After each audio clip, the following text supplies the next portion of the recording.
see what happens here. And I think it's working. How about that? Okay. Yep, it does seem to be working.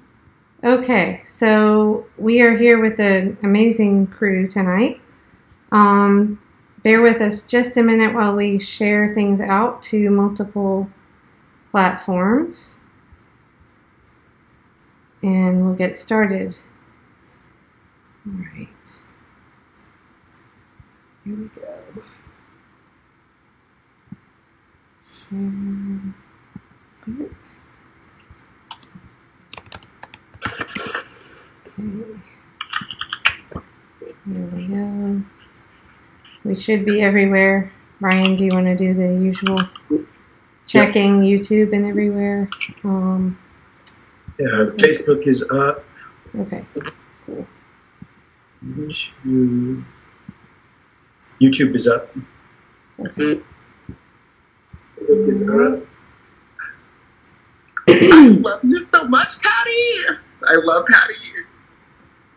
How's your book sale? It's good. Now that it's on Amazon, Oh. Bezos getting a piece of it, but I'm still selling it on my own too. Oh, okay. Yeah, Good. Amazon. Those evils we can't avoid. Or I've cut way back on the amount I order from there, but still it just seems like sometimes we do. Yeah. Okay, so we are here with Cote, otherwise known as Peter Douche or Silly Rabbit, and Benny Smith, who's an election integrity activist expert who came up with something called Fraction Magic, and we'll post some links down below for everyone so you can learn more about that. And Sema Hernandez, who ran in 2018 and is running again in 2020, and John Michael Williams running as an independent in 2022, right? Okay. And of course, Nick Brana needs no introduction, but People's Party. So what we're going to do is kind of talk about what real grassroots candidates are going to be up against running again. We've all kind of seen what's happened, whether it's the media blackout or or smearing the candidates if they do make some headway. But one of the things I really want to focus on too is what happened in Tim Canova's race in 2016 and in 2018. Because really, Tim, as you all know, is one of, I've told him he's like the rock star of CFAR and CWAC and really the whole progressive movement. I mean, nationally, I think he was the candidate that stood up and said something about the election issues that were going on that Bernie was silent on. So I think that's why, all of us that are paying that close attention, we recognize that, and he really, stuck his neck out, and plus he was running against Debbie Wasserman Schultz, so of course he was, going to get pushback. So I think what we'll do is start, actually, Sema and then John, do you guys want to just talk a little bit about just whatever you want about your upcoming run, again, and what your main issues are, and just anything to start. Ladies first. Wow. Well, thank you so much, JM. Well, I'm Sema Hernandez, and I'm running against John Cornyn in the 2020 election for United States Senate. And the 2018 race was certainly something to learn a lot from when we did. We overperformed most expectations, and we're looking to do it again and pushing a really progressive agenda. Some people here in Texas might think that it's not going to win, but look at how close we got. That's where we worked to win. He almost won. If only he embraced the full progressive agenda, I think he could have inspired a lot more people to go out there and run.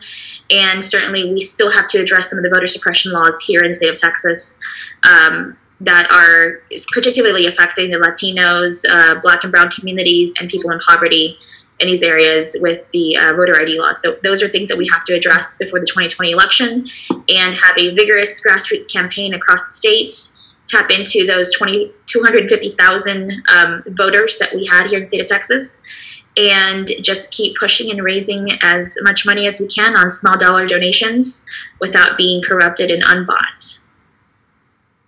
Right, and I think that is really the common thread amongst all the candidates that we talked to last year is they're not bought and paid for by special interest money, and they're really there to represent the people. And I think that's why, you know, as we saw with Tim's race, it's like if he became a real threat, and there's some, as Benny will explain a bit, there's some real evidence that shows at least things were not adding up right.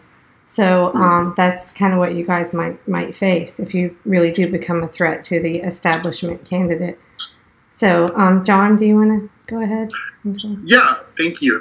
So my name is John Michael Williams, but most people will call me JM or know me as JM.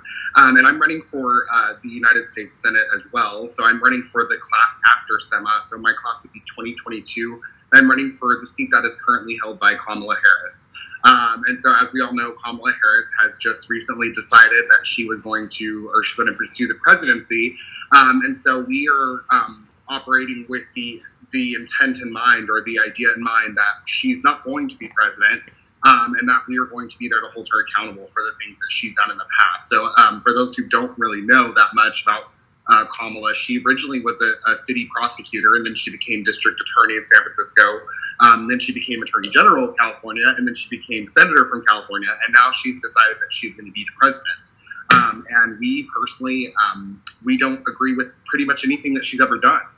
Right. She's been tough on crime. She's had that tough on crime Democrat prosecutor background that we've seen a lot with a lot of different candidates, including I think Connor Lamb, if I'm not mistaken, from Pennsylvania, had that same background. And we're more of a campaign for the people. So we're embracing a lot of the things that I know Sema is also embracing, like Medicare for all, like a true Green New Deal, not the Green New Deal that AOC, nothing against her, but not the one that she's advocating for, but the one that the actual Green Party came up with and originally named the Green New Deal. That's what we're advocating for. We're also advocating for, $15 minimum wage is great for a, halfway measure, but we believe the minimum wage should be around $22 an hour. And that's what we're looking for. And that hasn't changed since last year. If you remember when we sat down last year, Patty, you and I and Kelly and Brian sat down, I said then that I was for a $22 an hour minimum wage. And so that hasn't changed at all. So yeah, we're definitely learning a lot from Sema. Sema and I have gotten very close the last few months, especially because when she said she was running again, I was like, all right, this time I'm going to be there from the beginning so that I can, because I lived in Texas for 5 years. So I know Texas, I've lived there, I know people there, and so this time I'm really taking notes from her, taking advice from her, pushing her in any way that I can to help push her over the finish line. Well, that means I might get him in trouble, so if he gets in trouble, it might be my fault.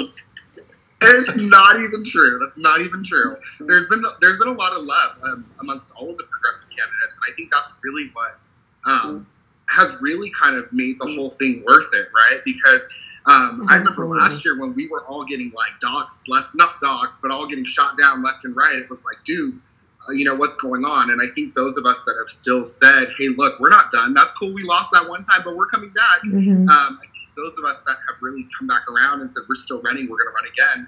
There's been a lot of love between the candidates. There's not that many of us right now at that stage, but I'm sure that there's going to be a lot more of us as the year goes on. Right. And that was, as we talked to candidates all of last year, there was just this common thread, and you're hearing the same things over and over. Excuse me. Everyone, is really for the same issues. And I think it's just so important that all these candidates band together, because no one person is going to be able to change it. It's the threat of everybody banding together. But okay, so I don't want to keep Benny super late. So I want to get started with, I'm going to do a screen share here. Now, this is a graph from a statistician, Phil Evans, and I thought he might be able to come on, but he had an emergency. But so I want to give full credit, honestly, to Lulu Frystat. This is from her website, hollerbackfilm.com, and we'll put this link down too. But also follow her on Twitter. She's amazing, following all kinds of all the election security stories she's on top of. But okay, so one sec, let me do this. And then what I'm hoping is that you'll be able to, oops, let's see. Hopefully we got it here. Okay.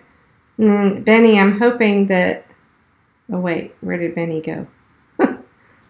Still here. Oh, there you go. Okay. I thought I messed something up. Okay.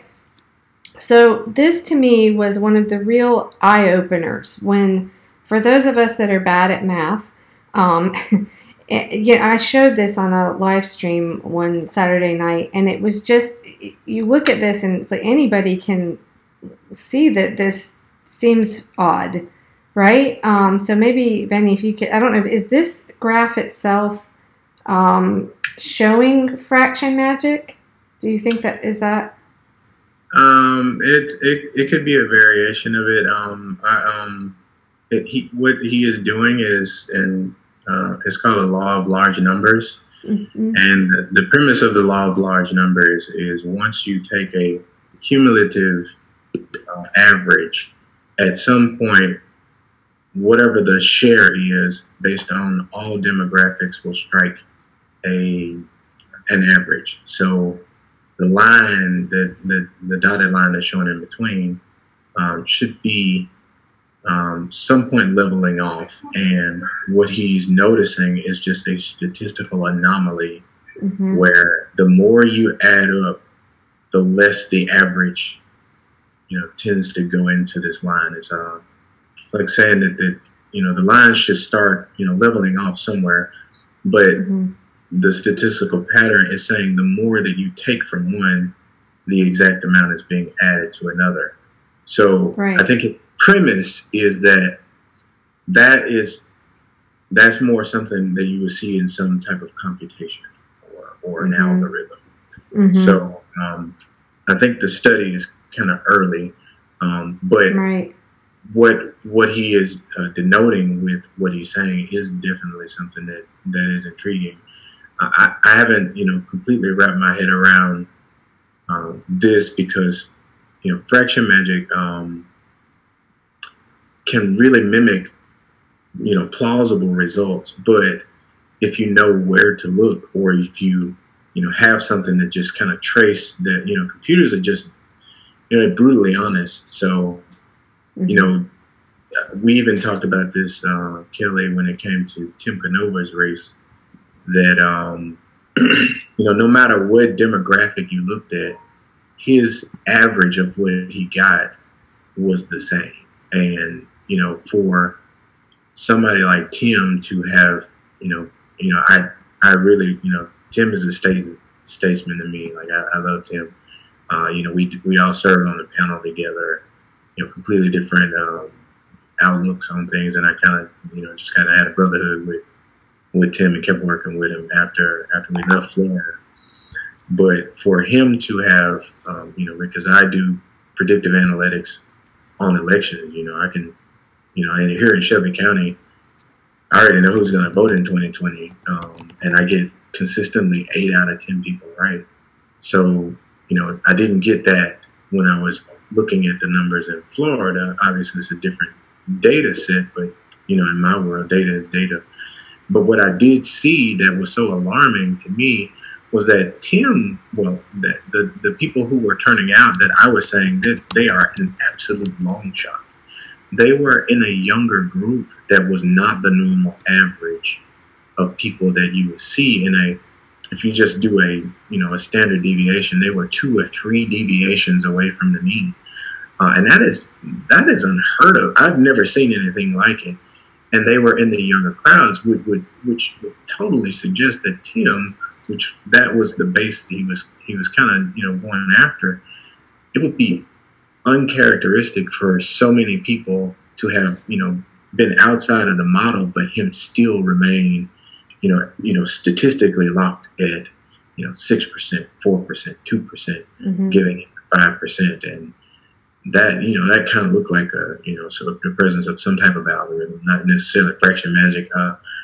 Fraction magic, I kind of me and Bev Harris, we kind of worked for almost a year on that particular thing, and she I think she's really trying to break my spirit to see if I could do it. But you know, when we kind of did it, that is kind of the best case scenario. Like that one is one that would really be very close to undetectable.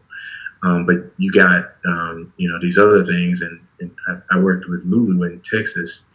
I actually got a call from the O'Rourke campaign when that was happening, and I forget her name, but Presley. Mm-hmm. Is it Dr. Laura Presley? Dr. Yeah. Laura Presley. Mm-hmm. Lulu wrote an article on that. Yeah, and she quoted me in that article because we were looking at the logs. So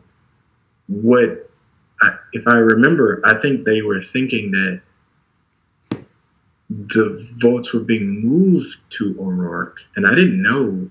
Sema, it's nice to meet you, but they were. I think her premise was that O'Rourke was being pushed up to win, so that he could be the person to lose, and it was like a dry run.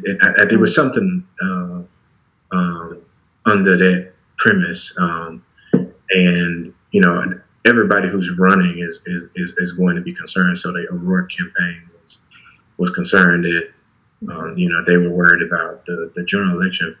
But back to what the graph is a mathematical representation. It does not necessarily track anything short of the presence of something that doesn't follow a natural pattern, and it's stunning. It's stunning to see. Mm-hmm. Yeah, it's in this perfect pattern that seems like, how would that happen that way? That's wild to see it. I don't know if he's taking races that just don't give any impropriety and see if it strikes the average. There are a couple of races, but it's usually that pattern is shown in the highly contested races, or the races with the most controversy around them, and that's a weird thing to have a correlation for. Well, I mean, does that data ever make it into court? I mean, I think Tim's did in 2016, right? Right. So I wanted to point out, that in 2016, I mean, he got 43.2% of the vote to Debbie Wasserman Schultz, 56.8. So we're talking about, she had in the primary 28,809, and his was 21,907. So it was really close. And then I think everybody knows more now about what happened with Brenda Snipes destroying the ballots, like after they sued. So that was really fishy. But yeah, as far as more details about you mean about the graph being shown in court? Is that what you're asking? I think Lulu was looking at the correlation of undervotes to the percents that Tim was losing. So it was something like the higher that the undervotes were, the far further his averages got. And Tim came, and that's why I like Tim so much. He came online and he did his homework. He saw some of the stuff that was coming out, because if you guys have seen anything about prediction magic, the one thing that I could not play around with was the images.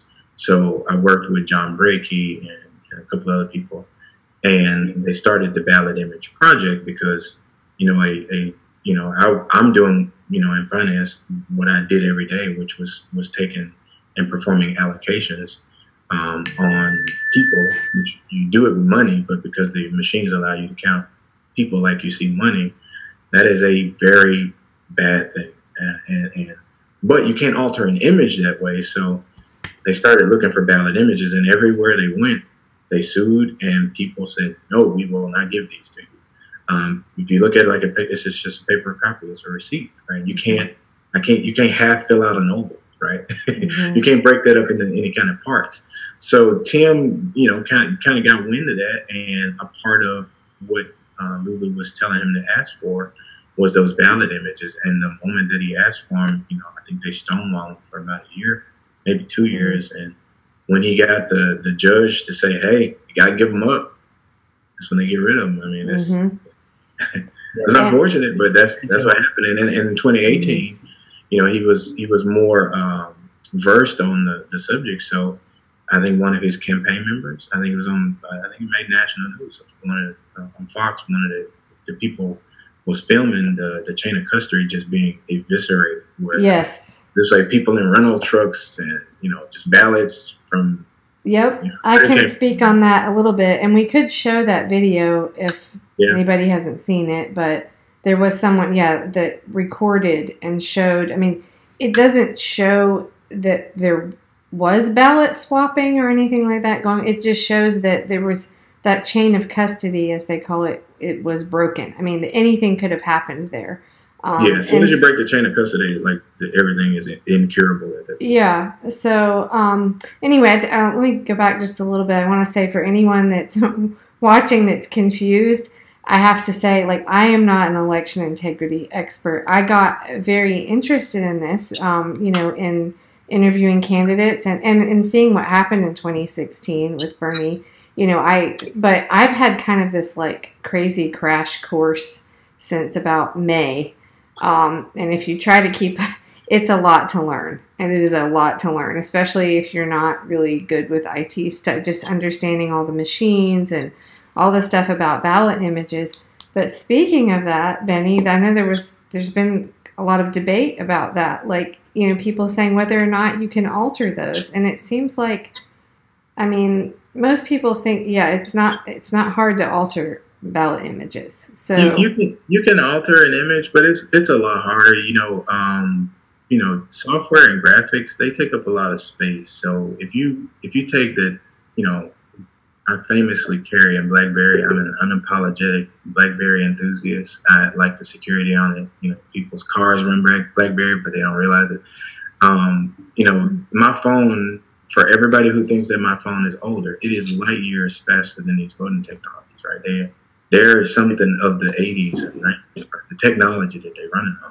So the likelihood of those types of programs altering images, I think is going to be slim to none. But the newer counting, you know, high-speed counting machines, you know, it's possible to do that. But that's why, you know, the Ballot Image Project is saying it's a two-step solution. We want to see the image too. You can't, you know, if I put my hand-marked ballot into the scanner and it makes a copy of it, you can alter the image, but I want to compare that to the original. And that's the two-step. It's like two-step authentication on your email or something. So that they are a pair. You don't use, you know, the image over the original. So that should make it harder for somebody to alter something like that. Because if you're doing a random audit, all you need is one to kind of make it uncurable. So. Right, but people are now fighting in court to get. They don't fight it. Well, to get them to follow the law to save the images, and it just kind of watching this as a newbie, trying to understand it all. It seems to me that the real problem is in this, like the secretaries of state decide which voting machines are in their state, in their district, right?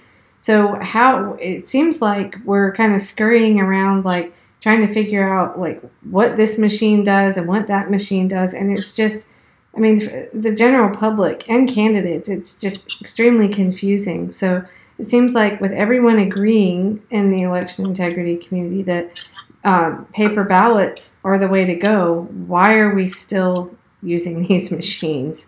It's I think it has to be more of a collective approach. For, you know, I kind of got thrown into it, you know, doing, you know, election predictions and stuff. I know just about every elected official here. So, you know, after a number of years of people saying, hey, my election was stolen, and me saying, yeah, it was everybody, you know, everybody who loses their elections said, hey, they stole it from me.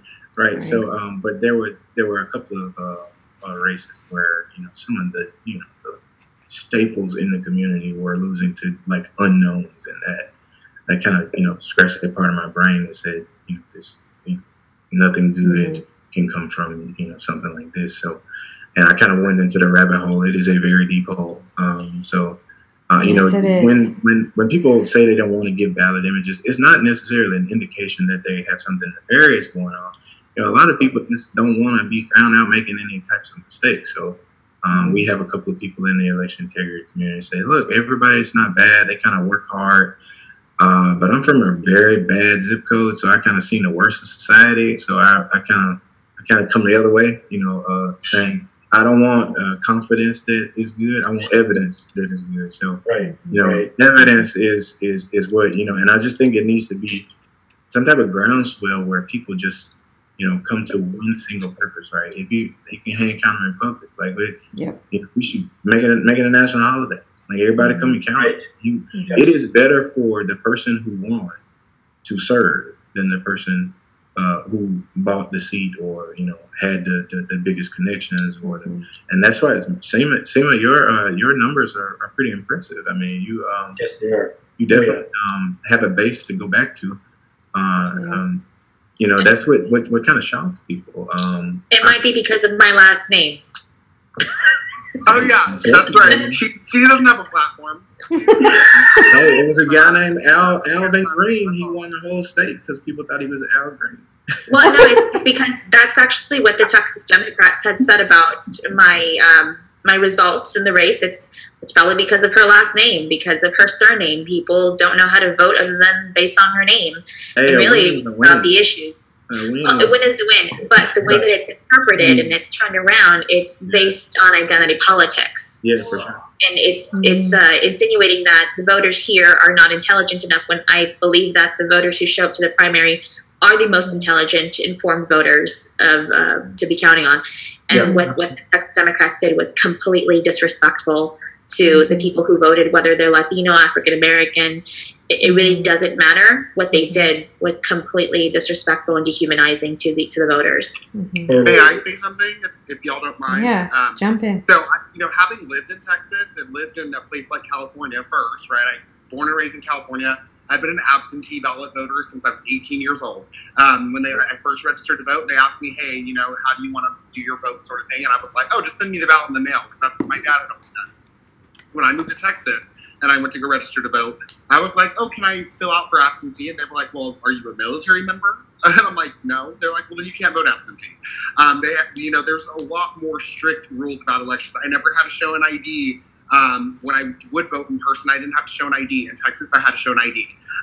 There's all these changes and all these strict rules that Texas has on their citizens. So when Sema said that the people that show up to vote are not stupid, she means they showed up to vote and had to go through a strict process to be able to vote. To insinuate that they only voted for her because of her last name is, as she said, it's demeaning to her, and it's also demeaning to the citizens of Texas who have to jump through hoops to vote. Does that make sense to everyone? Yeah.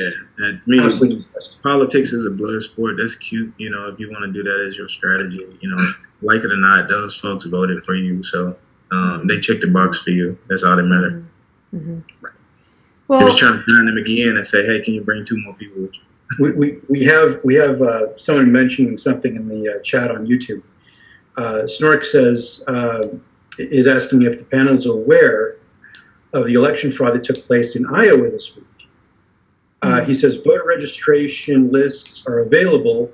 Kayla Cother lost by 9 votes, and the opponent was in charge of counting the ballots and didn't open the ballots. What? Yeah, there's so many ways, we had a debate in the election integrity community where, some people try to see the best in people. Some people see the worst in people first. And I said, I started, out in election integrity saying, what if I'm wrong? I was one of those people saying, people don't, you just lose, People, you got to find better ways of targeting people. And I quickly burnt them lungs up and replaced them with a different set. And I just said, does anyone have the capacity to remain in power? Does anybody have the incentive to remain in power? Mm-hmm. And how you answer that question is where you fall out on the issue. I'm like, yes, they do. They have people lie, cheat, murder, steal. Bev Harris has her site, bevharris.com, and she is chronicling the people who have been convicted for like the most heinous things. And it is an absolute silent metric that does not get talked about. there are actual prosecutions that happen to elected officials. Like people try to have people killed, and just kind of being a person that get to be the fly on the wall with her, I get to see some of her research, and it is just stunning when you see that people will do anything to stay in power. Mm-hmm. So it's a lot of money. I think. Well, and Sema and I have both received threats, and I don't want to speak for Sema, and I'm sure she can elaborate. But when we were talking recently, I told her, I said, I've gotten threats from, people in the past, and, we both had death threats. Like, I had one last year where the guy was like, when I see you in public, I'm going to beat the shit out of you. And it was to us, it's a real psychological factor. Was that person serious? I don't know. And I don't want to speak for Sema, but I know that you're absolutely right, Benny. There are people out there who are willing to, if they're not being encouraged to do so by the candidates, the incumbents who are in power, they are certainly willing to take things into their own hands to make sure that incumbent stays in power. And it's a blood sport, like you said, it's a blood sport, and Sema and I are not scared, thankfully, and I don't want to speak for her, so I'm gonna let her talk, but. We're prepared to wade into the bloody waters, I guess you could say, right? So, Sema, did you want to add to that? Well, I can tell you that I am not necessarily afraid. I know what I signed up for when I decided to run. And on every topic that I speak about and speak up against, especially the war economy, and point out the inconsistencies and the hypocrisy of our government, I know that I'm messing with somebody's bottom line. Being that I live so close to the oil industry, the oil refineries, literally not that far from my house, and that the father of my children, he works in oil, I know that they can use that against me and affects my children's well-being. Right. But I do worry about the kind of planet we leave behind. So I put myself... I take myself out because I'm not doing this for my benefit. It's not, I don't think it's going to be for my benefit. It's going to be for the benefit for future generations coming up, growing up, wondering what the hell did we do to the planet? Why didn't we fight hard enough? So, like I said, I knew what I was getting into. Threats that I've gotten, I just take them and I deal with it. I do check my vehicle for explosives. Wow. And I do, because I did coach baseball, I know how to swing a bat, and I will beat the living daylights out of someone and make sure that people know not to mess with me, and throw whatever you want at me. That's fine. But right. I'm going to fight like hell for everyone else just as much as I would fight for my own kids. I'm tripping that you know what explosives look like. Well, I've had some experience. See? growing up, a lot of people don't know this, but growing up, a lot of the people I hung out with were police officers, and that was because my uncle kept getting arrested a lot. Okay. And I would translate for my abuela and my uncle. Tell my abuela, they're going to take him, and she would say, "Don't hurt him," and I'm like, "Don't hurt him." So, that was my upbringing. I grew up around police officers to the point where I knew them on a first name basis, and got to know them. It's a long story, but I've seen certain things that would help me figure out what explosives are or what to look for. See, I think it's so important that all of the candidates like yourself band together, because I think, again, Tim's race is it's a perfect example of what happens when you become a real threat. And I think that currently still, we started probably I guess it was late in the summer, maybe early fall, really talking to candidates about, okay, what can you do? And the only, as far as to check the election results. And the only thing that we had to really offer, which, is, I guess, a start, but was to put in the public records request. Well, I have now since learned that is like pulling teeth. Yeah. In Broward County, they never received the public records request until after the Canova campaign, until after the election was certified. Yeah. So, why this should be clear and transparent for anyone to look at. And actually, that brings me to this next thing I want to show everybody. And Benny, wait, do you know about the 1 to 9 rule? That is wild. I learned about it when I was working with Lulu for the article that she did in Truth Out. I got a call from somebody at the New York Times that was wanting to understand it also, but I don't think they went with the story. I think Lulu had kind of sucked the air out of the room, so she was first on it. So I think they let her lead with that. But basically, is what it's saying is if there are less than 10 votes, here, I'm going to share. They're not going to show what the total is because you can kind of figure out who those participants were. Sorry. But if you saw a 9 or nothing, you still know who the 9 people were. Okay. Because you're precinct, so really doesn't pass. Pass very much in my mind. And the problem with that, and that's what Lulu wrote in her story, was that if you're running an allocation program like fraction magic, the one thing you run into is decimal fragments, right? If you guys, if you look at the fraction magic series, it's a bit to chew on. I think the one that we did at the panel with my good friend Mimi Kennedy, I think that one was a little bit more concise because she was helping kind of narrate it. Me and Bill, right. we just kind of try to document everything, but Mimi kind of talked through it. That one will help you understand better because if you try to divide, if you guys just do a simple exercise and say we're gonna split the precinct 50-50, I'm gonna pick on Sema. Sema's gonna get 50%, and Kelly's gonna get 50%. The problem is only 3 people show up at the polls to vote. Well, 3 and 1.5 and 1.5, that does not equal 3 anymore because the number rounds up. So that's actually 4 votes, which is a problem. So when you end up, reallocating totals, you're going to have either sometimes greater than what the total is or sometimes less. But if you tell me I got 9 cracks at that, and I don't even have to show it, man, I can have my way. I can have my way with something like that, and that is stunning that somebody would even do that. And I don't even know how a program.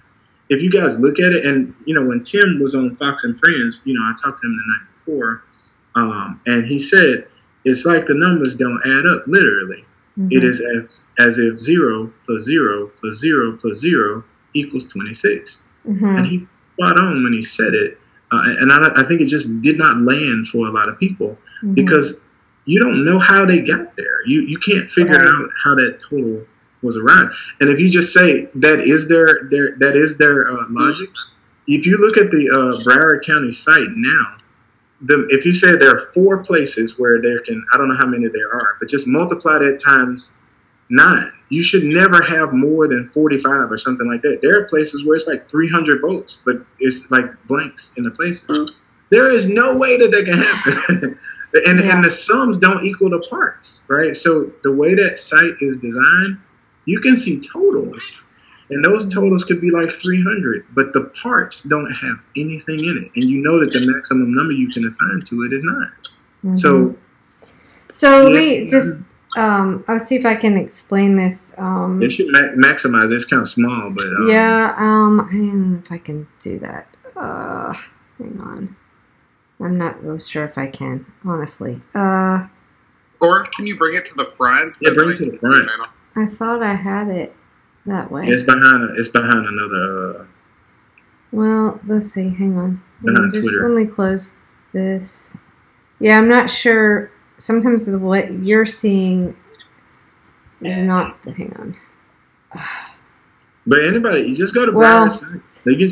Okay. So this that shows up. There you go. Okay. Sorry, it's not bigger. So basically, if I can explain it, hopefully here. Okay. So how it works is that the Florida 1 to 9 rule is if there are, say there's like 1 provisional ballot, then all the rest of the columns can be left blank. Yep. Actually, Yeah, I didn't think that. I thought that the provisional column could be left blank, not everything else. no, everything. So actually, Yes. hang on Yeah. one sec. I should have put this over 1 minute. I will get this really quickly and show it on the screen. Okay, here we go. Let me pull this up. Okay, 1 sec. This is the actual Florida rule here. Let me just pull this down. Hopefully you can see that. Okay, so it says, click here. Okay. Just real quick, we can't Sure. see that. Where you had that before was really good. Yeah, Oh, really? Uh-oh. actual Yeah. website, yeah. Sorry. I don't Because know. it's We're seeing It's your right. whole monitor.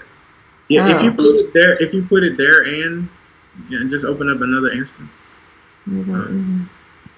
Well, it's different from what we're seeing and what's actually Yeah, being shown. I'm sorry. That it's a funny thing with Zoom.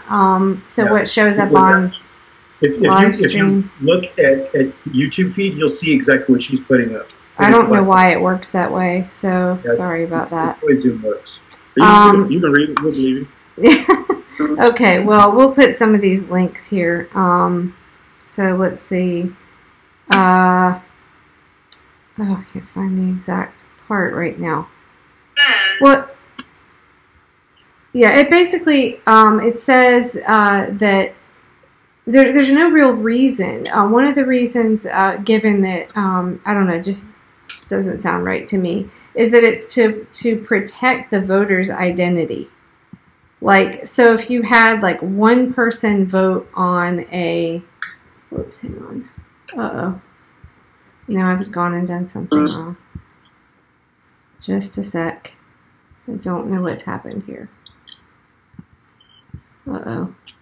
Oh, you figure it out. Sorry. Okay, I got it, I think. The reasoning is saying There we that you go. want to protect the identity of somebody. Like, you can figure out if only 3 people voted, you can figure out who Right. those 3 people voted for. Or if But it was it's on just a kinda- disabled, you know, something specific like that, then yeah, you could figure out how that person voted. Yeah, but the problem with that is they have to send out all the participating voters during early voting, so you will know it anyway. You're going to send out all the names of the people who voted and how they voted. You can kind of count. You don't have to do a whole lot to get there. Yeah, maybe on election day, it's the same. It's kind of the same thing. I don't get the reason behind it. By law, they have to send out a participating list of voters. Right. And each day, if all of us voted and we were the only people, then they're going to send out a list with all our names. So it doesn't, and then you can say, well, how much did the candidate get for early voting? And it's going to say that you got 7 votes in early voting. Well, we the only 7 that voted, so we know how all 7 of you voted. Okay. So they're just trying to say when a number is that small, you can kind of reason your way to figure out. It's kind of protecting the sanctity of the vote. Right. Yeah. So I'm going to read this rather than try to, for some reason, I don't know why my screen share didn't work on that.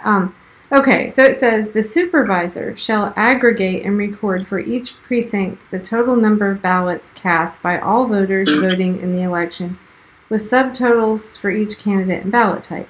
If a precinct has a subtotal of 1 to 9 votes, the supervisor shall report 0 votes in all subtotals except in the total votes group for that precinct. And what Susan Pinchon, if I'm pronouncing her last name correctly, said is they might be changing it to 1 to 20. So to me, I see that, and it just looks like a purposeful way to design to hide everything. Please, somebody come cast less than 10 provisionals. Like, I just say to the precinct guy, make 2 people vote provisional, then I don't have to put no totals on. Right. But the strange thing about that, on election night, they had the totals everywhere, and then 2 days later they took the totals away. So I don't know how that worked because I had the totals. I mean, I think I don't know if Lulu put that right. Didn't she put that in her in the Truth Out article? Yeah, I think she put it in there. She had the before and after. Okay, yeah, I don't remember. They were like 90-something thousand votes that that you couldn't account to anywhere. And that was enough to make Tim win, lose, draw.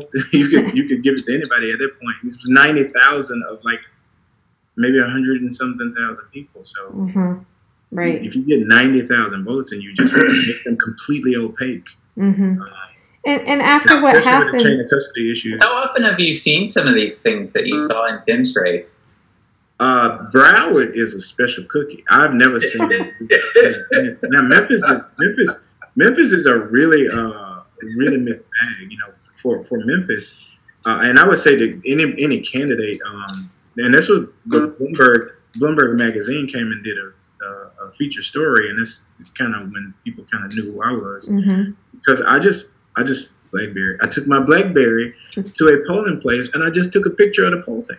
That's what I was going to ask you. I was writing the Fraction Magic application, and I saw that it was really hard to do stuff at the precinct level because when you start dividing up numbers, in total you can do it, but once you get, to those lower levels, you end up with a lot of decimal loss because that was the exercise. So I was like, let me go to a place where my prediction program told me would have the most dense turnout, because if anything's nefarious going to happen, you got to take it into places where you don't want to get caught and where you can affect the most change. If all the black people ain't going to vote for the white Republican, all the black Democrats ain't going to vote for the right Republican, so you got to do something there. You got to give it to somebody else. You got to do something, right? You got to move them to the undervotes. So I took a picture of that poll tape, and it was like 550 people that voted at that precinct. But when the total report came out, it was like 330.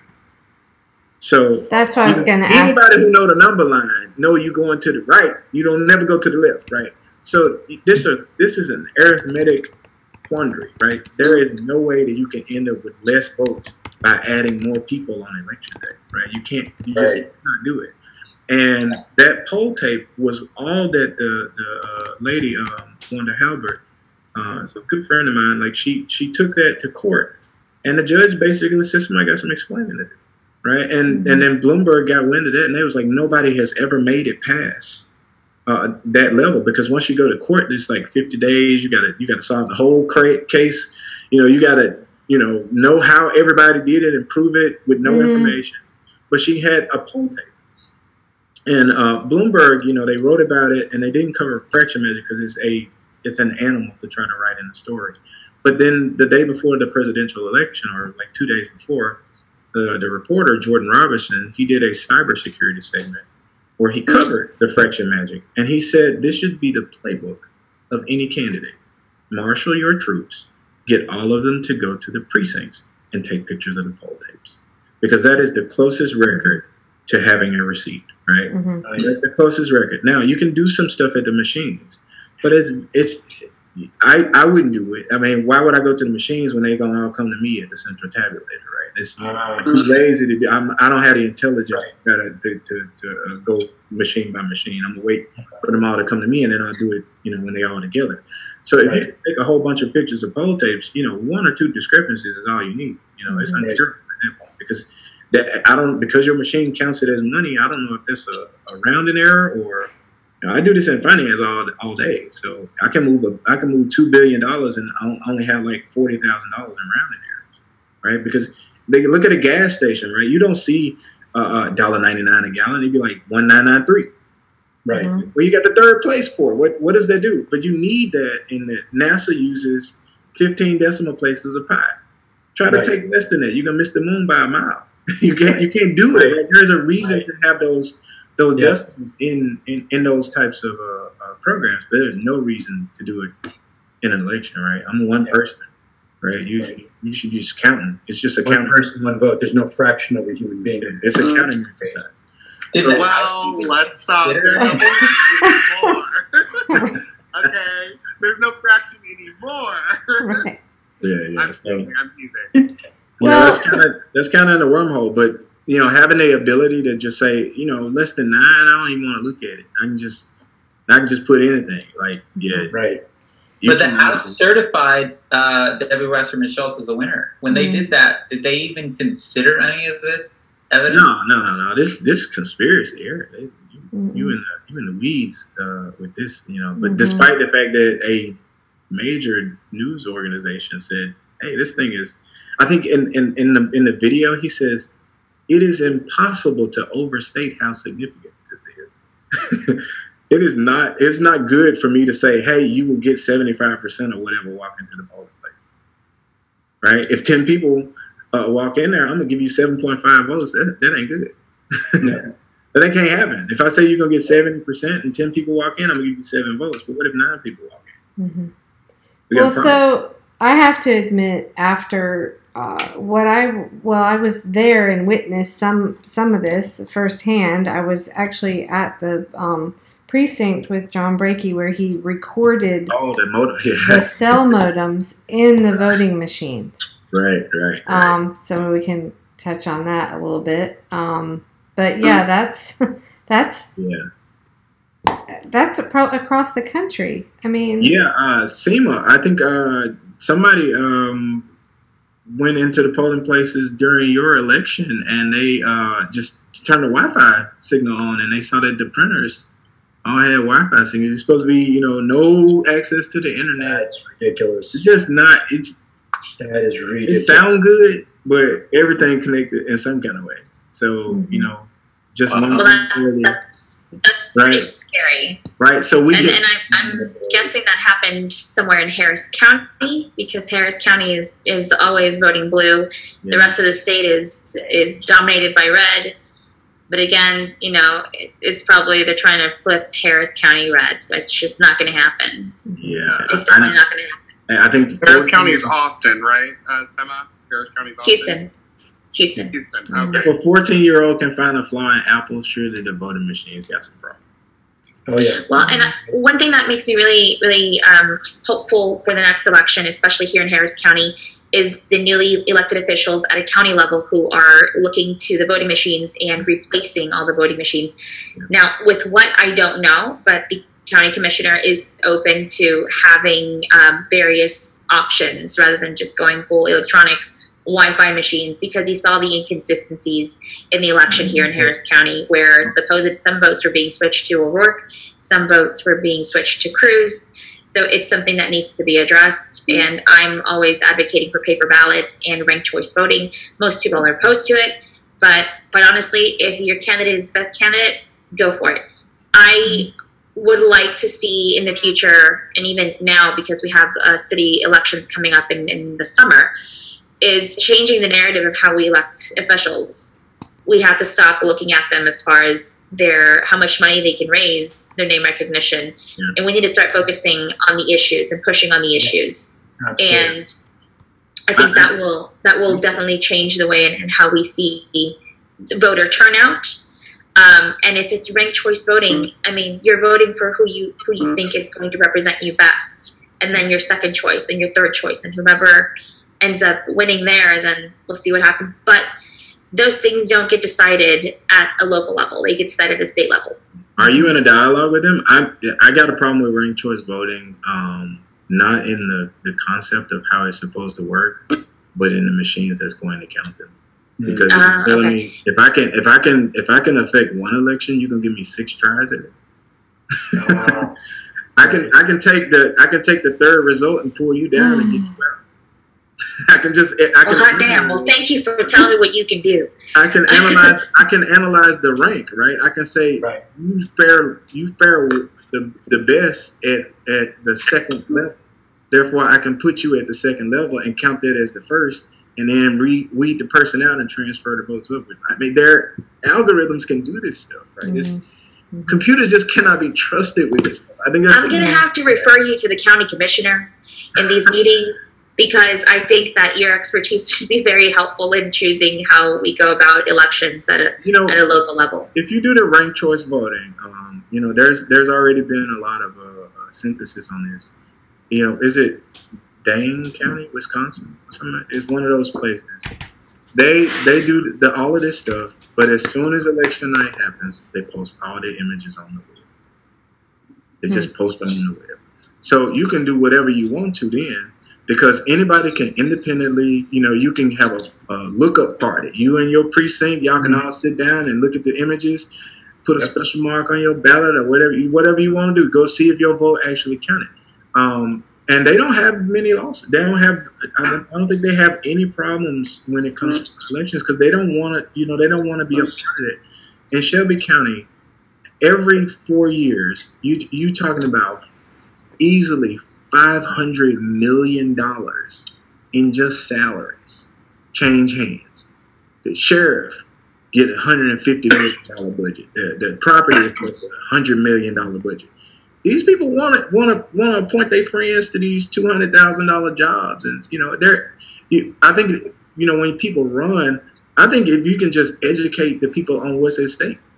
Like, do you really think like I'm about as black can get, and there's no way I'm gonna think that a bunch of black people in dense black Memphis decided they're Democrats and they decided they wanted to get prosecuted by a white Republican.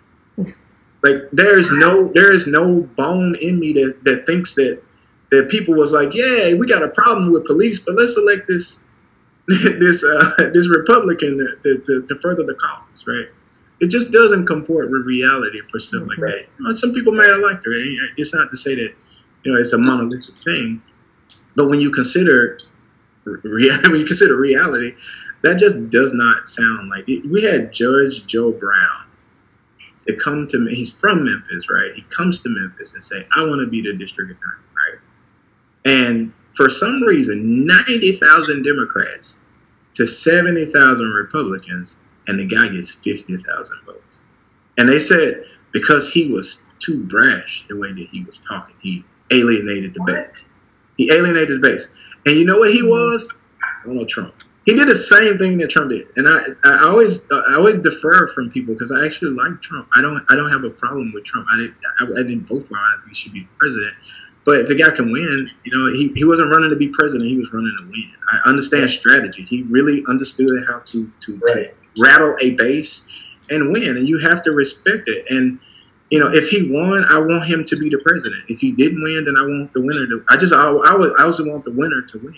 That's the biggest problem, I think. And I have to say, in my limited experience now in the election integrity community, one of the things that really bothers me is I feel like there is very much an any blue will do mentality. Yeah, confirmation bias. Yeah. And I understand that the reason for this, a lot of it is because a lot of these people have been in this for a decade or more. And they were, they were around there focusing on what happened in Ohio in 2004, right? And so they're just coming from a different perspective. Whereas, I mean, I really wasn't that, wasn't an activist back then. I know the basics about it, but I really sort of tuned in, as did most millennials, and with the 2016 election. And what we saw was, yes, we know about Republicans gerrymandering and all the things that they do, but what we saw was this is the Democrats doing things against their own, the progressive uprising within the Democratic Party. So I think it's kind of dangerous to I don't know, some of what I see there, and I'm pretty vocal about it. Like, I know you remember that in September. I remember me saying things, but I mean, when you've got people that just don't see that, the Democrats are doing it too. Yeah, especially it's anybody who is in power. That's when the lens should be on you. Do you have an incentive to stay in power? And if you do, I'm just there to make sure that you can't, tip the scales one way or the other. It's your time to go. It's your time to go. I voted for Republicans before. I voted for I'm Democrat at heart when it comes to policy, but if the other guy can balance the checkbook, you should pick him. Like I think it's too much, focus on that. Like candidates with a good message. I think if any candidate, I think if a candidate has the best plan, because I do this strategy stuff with people, right? If you can just educate the voter on why what you running for means something to them, it ain't got to be that you're trying to change or do anything. It's that you want them to understand that they'll respect you better and vote for you for that reason alone. Most people will vote for you if you look good. I mean, some people don't. A lot of people don't vote for the reasons that people think. You got this heavy media narrative where people just project their ideas on people. Everybody said Trump was going to lose, right? And I would think I was one of the first people. I got this Republican guy, and I said, man, this guy is going to mop the floor with every Republican there. And he was like, are you serious? I was like, yes. You don't understand what he's doing. He don't care that he's riling people up. Mm-hmm. He don't care that he's stoking the emotions of people he's trying to get them out of their seats. Mm-hmm. And he was. So the guy was running to win. He wasn't running to be president. He was running to win. Now he got to be president. And that's where he's running into the problems now. But I mean, to get to the seat, you got to win. So he just played to win. Right. Well, I just think we should all, there's so much like, if you've heard the term Trump derangement syndrome going on, but I mean, there's so much like people are just crazy about it. And it's like, to me, it is far scarier to learn that we don't have free and fair elections than to learn we've got somebody, It's worse if they didn't let him win. It's worse to me if they don't let him win. Like, we need to see that. We need to see what it looked like when somebody like that in office. That's the same thing happened in Vietnam, right? Like, people got tired and they wanted the troops to come home. If you had somebody that could say, well, we're going to elect somebody who's going to keep the people there, and then you got something completely destabilizing in the region, in the country. If you can keep a narrative going because you can choose, who is going to further a certain agenda, that is just a dangerous place to be in, right? So I'd rather the guy who won serve, right? You don't like him, kick him out. Here's what I don't understand. So your group, the election integrity group, was down there in Broward County, and they could see what was going on, and that wasn't enough to set off some alarm bells. Like, wait a minute, this any blue will do things obviously not working. No, because they need to stay in power. Like again, it's the people who want to stay in power. If you want to ask yourself a question, ask yourself this: how could Hillary lose and Debbie win? I can clearly. Debbie had to step down for helping Hillary. All the people were mad at Hillary, and they were mad at Debbie for helping her. How did she win and he lose? Right. And why did they delete the ballot images? Very good point. There was some dissent there. Very good point. At the very least, that should have been her toughest race. Well, I can tell you from being there myself, it was a zoo. I mean, there was no way. I mean, I have this letter here that was from Tim's campaign, and it was to, have basically an election integrity crew come in and stand up for what was going on there. But it's basically saying you should be able to observe poll tapes, observe the LED screens and machine counts during and after the scan. Okay, let me just tell you, that place was a zoo. There was no way. I mean, I walked up to the room. I forget the statute now. I don't have it in front of me, but there's one that says that someone from a campaign can be in that room watching. Well, they had it roped off, and I said something about it. They looked at me like I had 3 heads, and they're like, no, you're not going in there. And even if we could have gone in there, I don't see how you could possibly, decipher what the hell was going on in there. So this is the problem, I think, that all of this is it's overwhelming, especially for grassroots candidates that are, you're operating on, little money and no media coverage. Are you going to have somebody designated in your campaign to figure out if your district has a crazy 1-to-9 rule? I mean, how do we battle this? And I think, I don't know, the more I see, it just seems that the answer is in heading off at the pass where those decisions are made with the vendors, like what machines are in what district. I don't know how exactly you do that, but that's the site. What's the site that John always go to? Verified voting. Yes, right. So you can see all the machines they running if it's got a verified paper trail. Yeah, you can look at all of that on the verifyvoting.com. But it's Yeah. it's how do you get people to understand? Because that's what John's campaign that he's doing now. He's going. We went into Broward County. We said, hey, do you know that your machines save the images? They didn't. And they said, hey, you know you had to turn it off. By default, it comes on. So no, it doesn't. Well, it actually does. And then we said, hey, we want you to get a directive from the Secretary of State to say you have to keep these images because you're supposed to keep them for 22 months. They didn't. And nothing happened, right? So the accountability model was missing. I think Mimi Kennedy, she went and she showed our demo to the Secretary of State, Padilla, and he sent out a directive right after. He sent out a directive right after. Like the guy went to MIT. He like, yeah, MIT is holding the DEF CON this time, so they taking aim at some of this stuff. So he was convicted by it. So you got so many different jurisdictions that some people, a lot of these people, it's all anecdotal. They don't know, what the law is. It's, I got elected into this seat. I don't know. I got authority. It's an abusive authority. I'm telling you, you can't come past the rope, despite the law says that you'll go to jail if you put a rope up. So that's what, that's what we found out in Broward. Like John is like, you cannot tell me I can't come over here. And the people were scared because they was like, we don't know. We don't know that we can't tell them. And well, even getting the records request, I learned from Susan that, so someone said, you have to, it was the person like in charge of giving the records requests out. You have to come and bring $10 like cash only or something. Did you hear this? Yeah.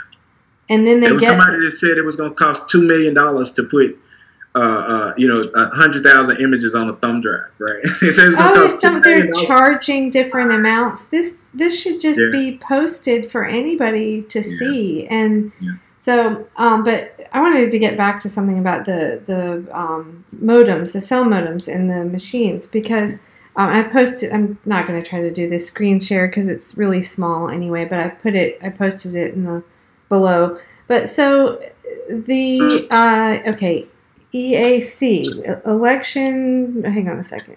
National Election Defense Coalition, Election Assistance Commission. Okay, so they knew. So a bunch of election integrity people wrote a letter saying, "Hey, guess what? You've got these cell modems in the machines."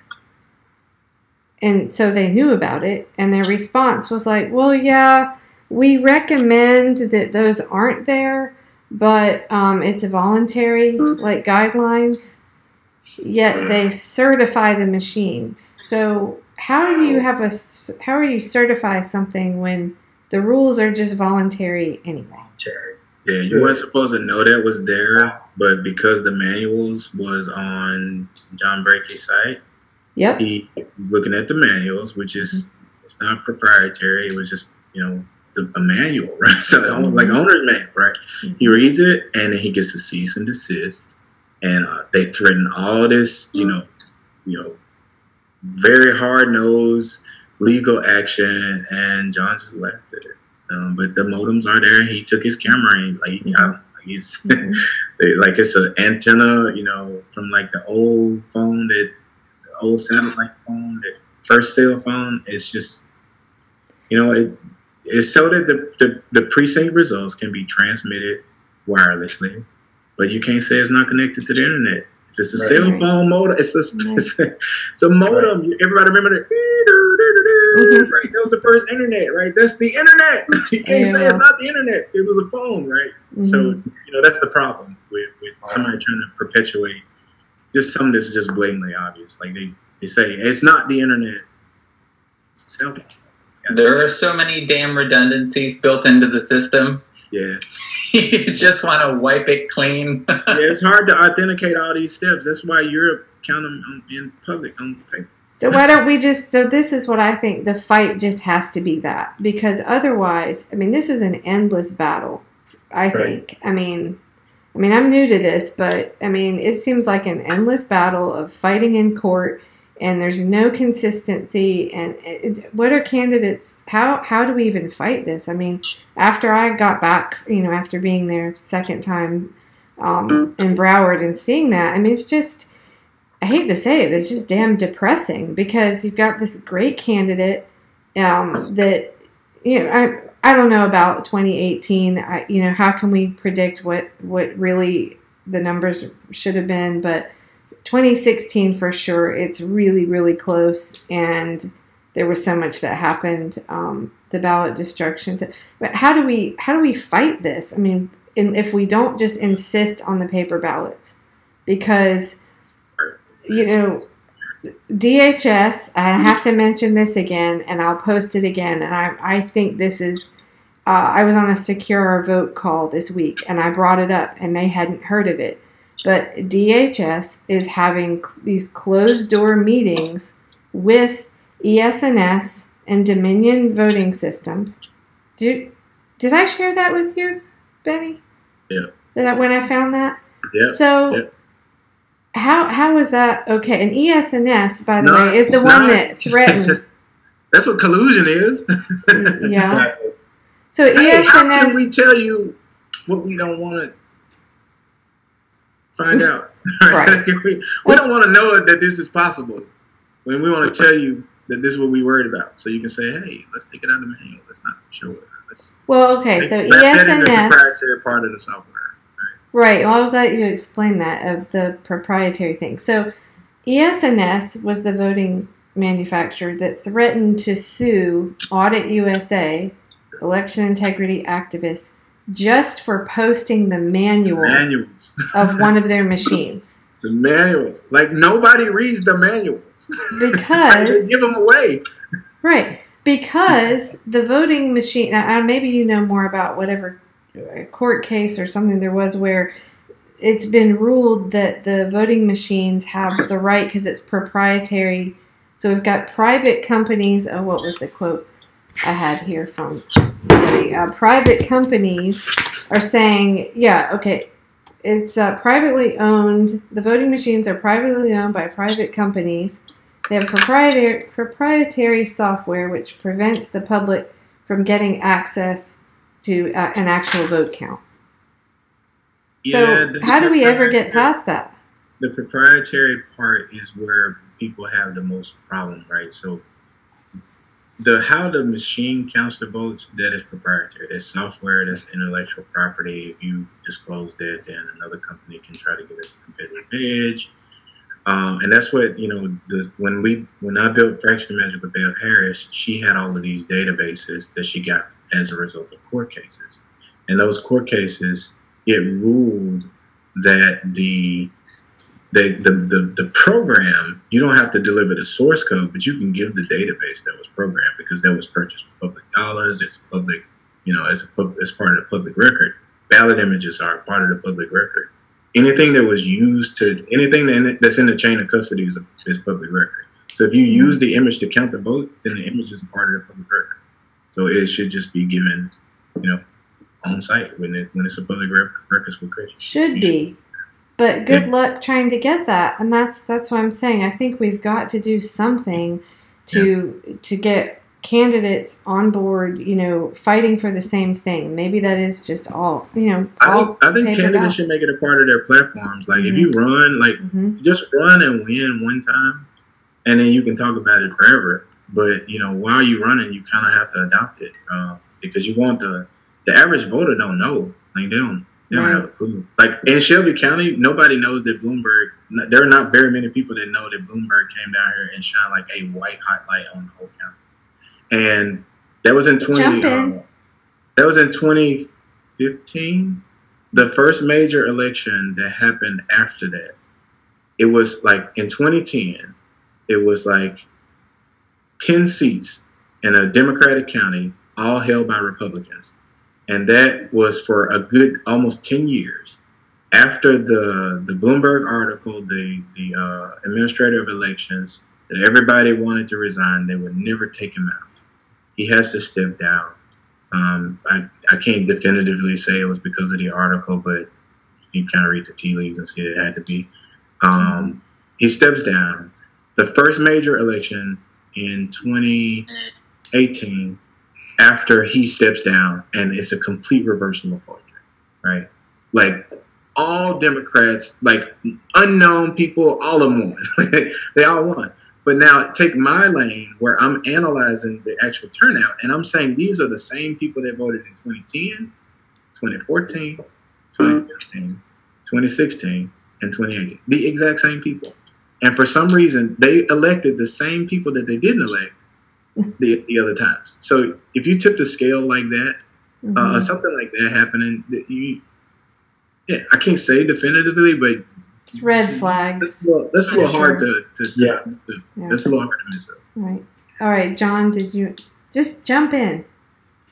Oh, I'm still trying to process what you guys you're talking. I know about. it's overwhelming, isn't it? It's really just. I mean, when you're not running next year. You all should try to approach Alexandria Ocasio-Cortez about this, because guess what? Her win in 2018 was kind of a surprise, but guess what? This kind of software or this kind of electoral fraud could be applied to in 2020 against her. Yeah, and they're talking about primary. They're already talking about that, exactly. So I saw an article on Politico, I think, the other day, and I'm not that they're the best source, but there are active efforts by the Democrats to figure out a way to undermine her at this time. And so, I mean, let's be honest, they don't like her. They're pretending like they like her, but they don't fucking like her. And they're going to, they're going to hate candidates like Sema when Sema is elected. They're going to hate candidates like myself because we're further out than she is. We're like, oh, that's cute that she has these cute ideas that are like, baby steps towards what we really should be doing. That's cute. Right. But as far as the election integrity aspect part of it goes, I think what Sema said earlier is definitely right. I think paper ballots, and I think even I'll add to that is hand-counted paper ballots, because it's not enough to do paper ballots, because if we're going to run them through a machine that's going to count them, well, then we're right back at square one. So to what Sema was saying is that, we need paper ballots. They need to be hand-counted. The totals need to be hand-certified. Is it going to take a little bit longer? Yeah. But guess what? This is what I learned from this last election is think about all these people that said, hey, I go ahead and I surrender or, concede or whatever. And then they took it back after, a couple days. They're like, wait a minute. Oh, wait, the totals are coming back. We had the guy, what was his name? Andrew Gillum. We had Stacey Abrams. We had all these people that did that, right? So my whole thing is we need hand-counting paper ballots. We need to stop doing this whole calling on election night. Go ahead and stop that bullshit, because if we didn't learn anything from this last election about that, I mean, we had one guy here in local city council candidate, Daniel Peñalosa, who he on the night of the election, he was down by like 150 votes. And he was like, I'm not conceding until the certification is due. Duh. And it's like, well, yeah, that's how it should be. Why do you have people conceding when the certification, the results are not certified? I encourage Sema, and I'm sure she'll want to add to what I'm saying, but I encourage you, girl, don't concede nothing until the certified election totals come out. There's that psychological aspect, and we see a lot of the Democrats doing that of either forcing people to concede or really waiting for people to concede. And the Republicans are innocent, of course. But I don't plan on conceding, because they're going to call our election against Kamala. They're going to call it the same night, probably at 7:01 p.m. when the polls close. We're not going to concede to her until January, whatever the date is, or December 21st was when they have the time to. I don't know if that makes sense to anybody, but that's where I'm at with the whole thing. So here's the way I see it. Yes, it's going to take a lot of manpower, and it's going to take a lot of time to do hand-counted paper ballots. But look at it this way. Look at the amount of manpower we put into doing a consensus. It's the same thing. The difference is this is even more important, because this determines the future direction of the country. So why wouldn't we put the same effort into this that we do into taking a damn consensus? If you're going to govern $500 million in appointments over 4 years, I don't think you should have it in 30 minutes. I don't think you should have control. Exactly. No. Exactly. Right. I got to work years to get my salary. Right. Exactly. Yeah. Well, so I think, we can get, a little bit away from the elections integrity stuff for a second to just talk about what the Democrats are doing, and Pat, maybe you could jump in here. But you know what? Their strategies that they're doing to keep the grassroots candidates from changing the party, basically. And this is kind of I mean, the tactics of like what we saw Levi Tillman and Steny Hoyer, that tape that came out, that where he was like, we're basically we're keeping you down on purpose. So I think the dealing with the I just wanted to say something about election integrity related to what they're doing in California, which they repeated. They're doing the same thing already from 2016, which is they're changing party affiliations, and that excludes you from voting in the primaries. Yeah, Right. And all we're having in that regard is anecdotal evidence. But as someone who myself was a registered Democrat, absolutely 100%. I just went to vote for ADEMS, which is California Party Leadership, and not many people go to that. It's a small group of informed voters that show up, but my party affiliation was changed. So if I was someone that didn't go to that and I just went to the primaries and voted for Bernie, I'd be given a provisional ballot and not counted. Yeah, that was listed in that Paul Thomas's group. Forgetting the name now. Yeah, so if you're in California, and New York was I guess a lot of that happened in New York as well. Mm-hmm. Yeah. You have to check your voter registration. So how is that happening? What do you think is going on there that? Well, if they get a voter roll somehow, a list of likely, I'm a Bernie guy, so they have a list of Bernie people somehow. Yeah. The DMV has access to changing your records. There's a lot of ways they can get to this. Mm-hmm. True. Well, someone actually recorded that and put it on Facebook, and that was during the primary. I believe it was in Arizona, and a woman experienced that very thing. That her party party affiliation had been changed, and she had her phone. She recorded it. She recorded going in and them showing, turn the computer around. Anybody remember this? And they said, here you are in the system. And I mean, how is that happening? And how can we? Well, what we have to remember about California too. So, let's give a little background here. So, California, we now once again have a Democratic supermajority, and it's supermajority, not majority, supermajority, meaning they have 60% of all the seats in both houses. The governor's seat, every single executive in the state, governor, lieutenant governor, CFO, on down is a Democrat. So that's what we need to understand, first of all. Second of all, California now has more independents like myself than Republicans, registered Republicans. Yes. So I'm not saying that the Democrats are doing this. I'm not saying that they're doing this. What I am saying, though, is there's incentive on both sides, both the Democrats and the Republicans, to be worried right now, right? Because if you're a Democrat, you're like, wait a minute, why are there more independents than Republicans, and where are they coming from? Because the Democrats' numbers are not going up. So they know that they're losing their voters to independents. They also know that the Republicans are too. So there's this growing independent movement in California where a lot of us are like, dude, the Democrats here suck. And it's like, we're definitely not Republicans, but we know the Democrats suck.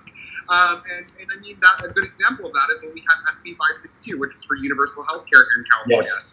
The Democrats had a super majority. There was no reason why they couldn't have passed that bill, and the Republicans would have left with egg on their face. And they did it. And, Maria Estrada is a great person who I hope they all follow or get to know. Absolutely. Ran against... Yeah. Sorry, Brian, go ahead. I helped with her campaign a couple of times. Yeah. I love her. But to Patty's original point, why are these being changed? We don't know, because we don't know if it's Republicans have no power to do any of the changes, though, right? Patty's right. You can change your. California's pretty liberal, pun intended, with changing your voter registration. I mean, I made a joke the other day. You can change your voter registration with your drive-through order in and out here in California. Practically. Not really. But we're very liberal. There are lots of ways that you can change your voter registration. And so it's, part of it, I think, is a mistake. I think some people, make a mistake and click the wrong box. But there's definitely some sinister undertones to what's happening, because it's a question of what is going on exactly And I didn't know that happened to you, Patty. That's crazy. So, Yeah, and I definitely had voted Democrat in the last primary, and Right. it's just, there's no way for us to track that other than check your own registration often. So I would say if you're a progressive in California like you, John, you should inform your voters to check. Although when it's not for the presidential election, it's top 2, so it doesn't really matter in that respect.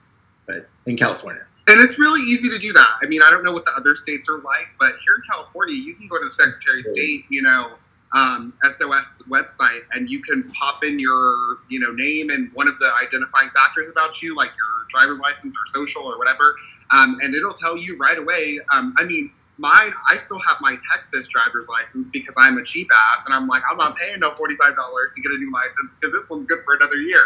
Listen, but I'm one of those people, and I popped in my old California driver's license that I still remember, and they had my ballots from 2006 when I first voted, when I was 18 years old in 2006. So I will say California does a good job of making sure our voter information is open to the public and available and accessible. Now, is that information accurate? That's a whole other story. But, I know, Patty, you wanted to say something else. No, you covered it. I mean, well, just tell people to get out there and check the registrations before the presidential primary. Has there been any attempt to investigate that by any groups anywhere of what happened? Sorry, Pat. Our Secretary of State is terrible. I mean, yes. Our Secretary of State is terrible. Our Attorney General is a former congressman, Xavier Becerra. We don't really have the best leadership in California, and that's what I mean, Gavin Newsom talks a big game, and we're all. I think I won't speak for Patty, but I know I'm like, okay, he talks a big game, and he definitely has the good looks and the smile and the the charm. But we're going to see what he does, what his policies look like. But as far as the people who would be responsible for looking into that, it'd be the Attorney General and a Secretary of State, and they're both shit. Xavier Becerra, with the whole Bernie thing in 2016, when they called the election for Bernie in California, I lived in Texas at the time still, but I remember watching and seeing my California friends be like, what the fuck? They called the election for Hillary before the polls even closed. Xavier Becerra was Attorney General. Weren't they saying it the day before? I thought they said it the day before. And they just stopped counting. It got to a point, and they just stopped counting the votes entirely. They just started. I heard that the way that the vote by mail was arranged and all that votes could be pushed. So I have to ask you, Sema, have you considered going independent, or one of the things we do with the candidate contracts is really try to ignore the labels and just focus on the candidate and kind of understand that, maybe that your best shot where you live is running as a Dem, and it ultimately, it doesn't matter if we're all, for the same things. But have you considered running as an independent or, People's Party, or have you, considering what you're up against within the Democratic Party?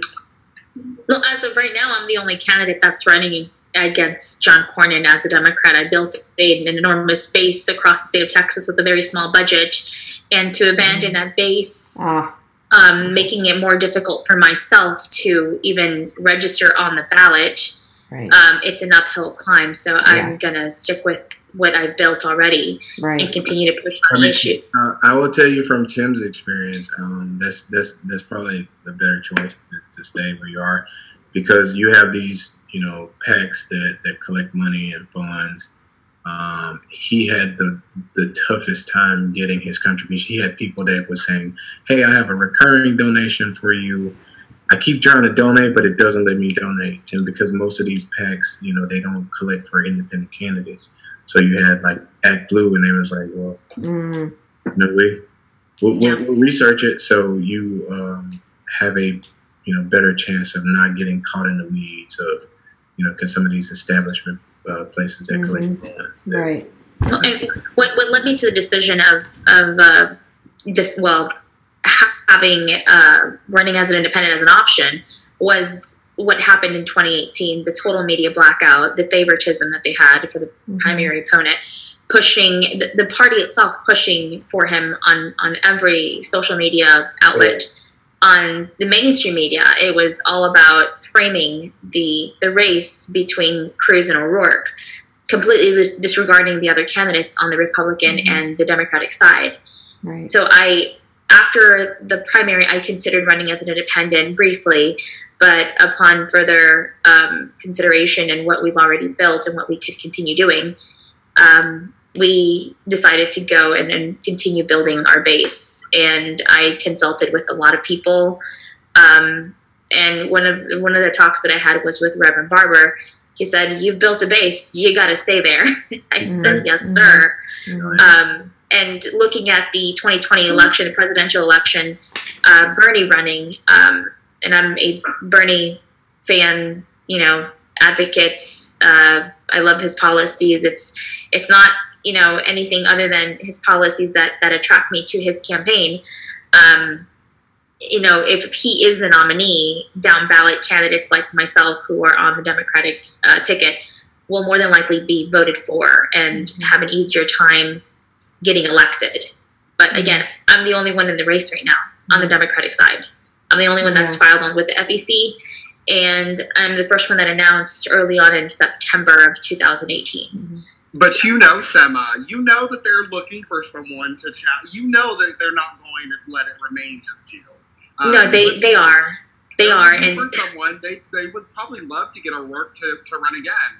And if they could get him, if he doesn't run for president, or vice president, whatever. He working for the BP now. Yeah. Oh, yeah. Oh, they're definitely. They're trying to carry Texas. Right. Right. Well, they're going to have a very tough time running anyone against me for 2020 because I'm not going to let up. I'm going to be extremely relentless and bold and unapologetically about the truth that I'm about to drop on them. So good luck. You're going to register to vote in Texas. Awesome. Okay. Well, good thing about Texas is you don't have to have a specific affiliation. As long as you're registered to vote, you can vote however you want. Right. Well, on the flip side, and I totally, that makes perfect sense. But I think, in other areas, running as an independent, there's a lot of animosity towards the Democratic Party. I always point out the 12% of Bernie Sanders supporters that voted for Trump. I mean, that's another issue. And you've got, 60% of the country, I think now is the latest numbers, wanting, independent or another party, right? And Nick, you could speak on that more, those numbers. Yeah, it's huge. It's been rising for the past 15 years, the number of independents. That you mentioned, John, that's not just California. It's across the country. It's at historic levels, up to 42, 45%. So that's a plurality of voters who are independent. People are actively deregistering and not identifying with the two parties anymore.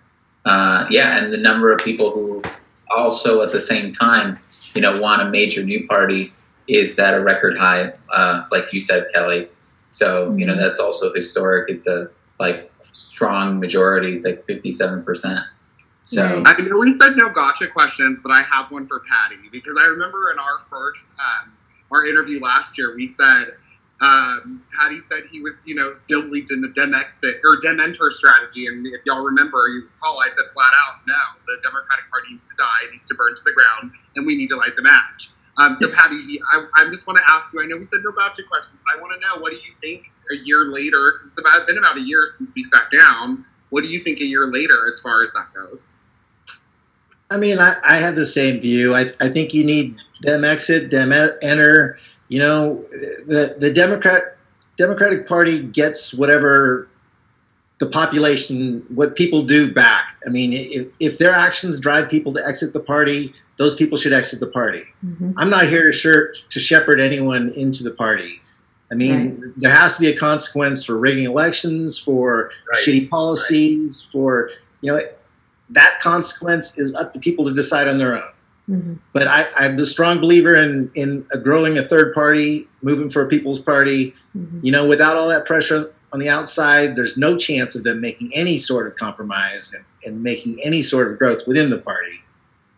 That's what we say all the time too. Is that even when you got things like the New Deal or women's rights or abolition, women's suffrage, or the 40-hour work week, it's like, the two parties never decided to do this on their own. It was a result of massive pressure, both from social movements and from independent political parties. So it was only when the corporate parties realized that their monopoly over the electorate was broken, and that the alternative to passing public works programs and the 40-hour work week, and making these concessions, that the alternative to that was so much greater, like Roosevelt feared losing capitalism. The industrialists feared losing capitalism, that there would be a Bolshevik revolution in the U.S. That was the only way that we actually got those advancements, And so, like, you look at the landmark, and those are like the landmark, progressive advancements that define our country, in which we basically point to say that's what makes us a civilized country. The fact that we have that, the fact that we have Social Security, and other things like that. And so when you look at the 21st century versions of that, with Medicare for all and the federal jobs guarantee and free public college, and thinking again, like, what is it going to take to achieve those 21st century landmark progressive policies? It's like, well, we have a formula, it happened before. It's going to take independent pressure, because they just have, going back to them after they cheat us time and time and time again, it creates a system that basically kind of rewards them for it. And they have no incentive to stop doing it, because it's basically saying, all right, you cheat us as much as you want. In the end, we keep getting the corporate money. You'll complain a bit, and we'll keep getting your votes anyways. Yep. So it's like, so what? If I was them, I would keep cheating us. There's no incentive to stop doing it. So a couple people are yawning. Well, I have an issue with that, because it's such a blanket statement to make on the Democrats themselves. I think it's holding the candidates and elected officials accountable for what they're doing. And although there is a growing number of independents running for office, and I support a democracy and an independents running, Republicans, Democrats, it really doesn't matter, leaving the system open for other parties to come in. I'm for that. I'm for multiple parties being on the ballot. I'm for multiple candidates being on the ballot. But I feel like what was said is making a blanket statement saying that I myself am responsible for the Democratic Party being so fractured and broken, which is not the case. There are people such as myself and such as Nick that are coming in and trying to do something better with the system that we currently have and introducing new alternatives. That's great. But I don't want to get painted with that same brush of the corruption that has happened before as a candidate who is running and who's pushing for the same issues as Nick is pushing for, as Pete is pushing for, John and Brian, Kelly, Benny. These are issues that we're pushing for. So we have to look at it in a way where we are holding those people who have continuously corrupted the system accountable, and not generalizing someone such as myself as a Democrat as one of those people who caused the problems. Absolutely. Right, and I'm sorry. I apologize if that's how it was perceived. That's not how I intended it to be perceived. It's important to make the distinction. Right. Yes. Yeah, and we don't want to be, we're not going to, we received a lot of shame, vote shaming and stuff for not voting Democrat. I hate that. That is the worst. I mean, I'm just glad you voted. I'm glad you participated in your damn voting. Yes. Let it go into the booth. Yeah, so I think that's a rift that doesn't need to happen. While I personally, I don't think we're seeing any signs of the Democratic Party as a whole changing. And I'm kind of, in the Dem exit camp. However, if you were, I would not hesitate for a second to vote for you as a Democrat. So to me, I think you just got to look at everyone individually, but we can't lump everybody together either. Right. And it's great that people are wanting to start a new party and being included in debates, being included in the democratic process. What we have right now is anything but democratic. Right.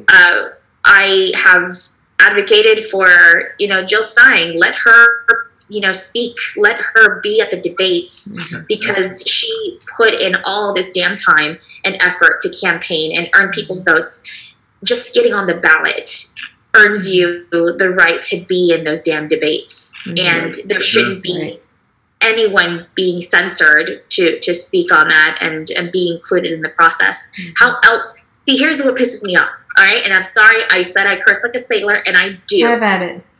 Democratic candidates, they want all the votes. They even want the independent votes, right? But God forbid an independent join the debate, because that would be terrible to offer another option. We need to change. I take issue with that. I don't think they want independent votes. I honestly don't. I don't think the Democrats want independent votes, at least the ones that I've seen, okay, right? So I'll make that distinction. The ones I've seen, they would much rather, and Pat has made this point before, they would much rather get the vote of a Republican than have two votes from two independents. They don't want our votes, from what I want everyone's votes. So you want one more than the other. We know that, but yeah. That point for a year now, that in their minds, it is better to get consensus from Republicans, because, of course, if they get a Republican in there, that's consensus now.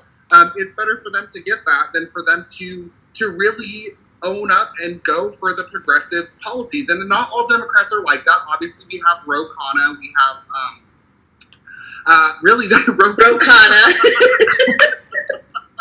We have Ro Khanna. We have AOC. I know Sema and I have different disagreements on AOC. We have AOC. We have who else is the other one? Oh gosh, Tulsi on a lot gets a lot right too. Let's be honest, Tulsi gets a lot right too. Yes, she does. And so but those are our three, right? Those are our three. Those are the only three that voted against PAYGO. Yes, they are, aren't they? Thank you. Yes, they are. And that's and that's my point is. They understand that federal taxes don't fund federal spending, but we're not going to go into MMT today. But my point of saying this is that the Democrats, I disagree with what you said, Sema. I don't think that they truly do want an independent. I mean, Hillary Clinton was just caught on video the other day, or recorded on video, saying, if you don't want to vote for my friend Kamala Harris for president, then if you want to vote for Bernie. I'm paraphrasing, but what she basically said was, if you don't want to vote for Kamala Harris and you want to vote for Bernie, then you're not a Democrat and we don't want you in our party. And that is an awful way to approach it. That is how you lose. That is how you lose voters. And she's good at that. That speaks to who she is, not to who the voters are. Well, she still owns the party, though, Sema. She still owns the party, don't they? She doesn't own me. No, not you. She doesn't own me. And I'm running to have the Democratic nomination, and she doesn't own me. I am not, and you're going to be the same way. You're not going to be owned by anyone necessarily, but you answer to the people, and that's where it has to be. Yeah. If the party itself doesn't see serving the people as something to strive for and serving their donors, they don't belong in office. You need to elect moral leaders. And it's upon the voter to make that decision, but it's also upon us candidates to make that point and drive that point home. Why are you continuing to vote for candidates who give you the same results? That's literally the definition of insanity. Doing the same thing, expecting a different result. You got to do something different. Yeah. So we have to address the voters where they're at, spend time with them, get to know them, and speak to them on issues at their level, at any level really, but speak to their humanity. And that's something that I gave advice to O'Rourke during the general election, is you do not address just Democrats. You do not address just Republicans. You address human beings, because they don't have labels. We put labels on them. And we segregate them. We put them into boxes. We look at them in certain language, the color of their skin, how much money they make, and you start catering to these specific boxes when really you're talking about humanity in its entirety. The moment you just start addressing Democrats, you have a problem, because you're only playing to that base, that part of those voters. What he's about. And you're only going to serve them. How is that any different from Ted Cruz? And he's only catering to Republican voters and people with his own ideology. You don't do that. As a public servant, you serve all of them. Right. So you may face a rigged election. So I want to get back to that for a second because, what is the next stop? If let's say you win, but something is rigged, and there's what is the next stop? So there is now in this. Anybody heard about HR1? Benny, have you heard about this? Yeah. To sponsor it in the Senate if in 4 years it hasn't passed, but our team has a couple of concerns about it, but yes, I've heard of it. Okay, so actually, let's see. I'm going to try screen share again because, it's my understanding that you could take, if you wanted to contest an election, take Broward County, for example, and Tim's race. Like, what could possibly be done now is to take a petition to the Committee on House Administration. Let's see, Chairperson Zoe Lofgren, and that's basically the last stop, I guess. I mean, what is the next step for candidates to fight back against all the rigged system that we have? I mean, this seems like the last stop here is this House Committee. Anybody? Benny, how do we change the fact that DHS is having these private meetings with the voting machine vendors, and then they're going and telling the secretaries of state whatever about, well, I don't want to get into Russiagate too much, but and then they're making those decisions. Those secretaries of states are making the decisions on the voting machines, and we're all just helpless. The candidates you're going to have a doctorate in election integrity. You study it for a decade to understand all of what we've just been talking about. Like I said, I've been getting a crash course in it, but it is dizzying. It is really hard to follow all of it.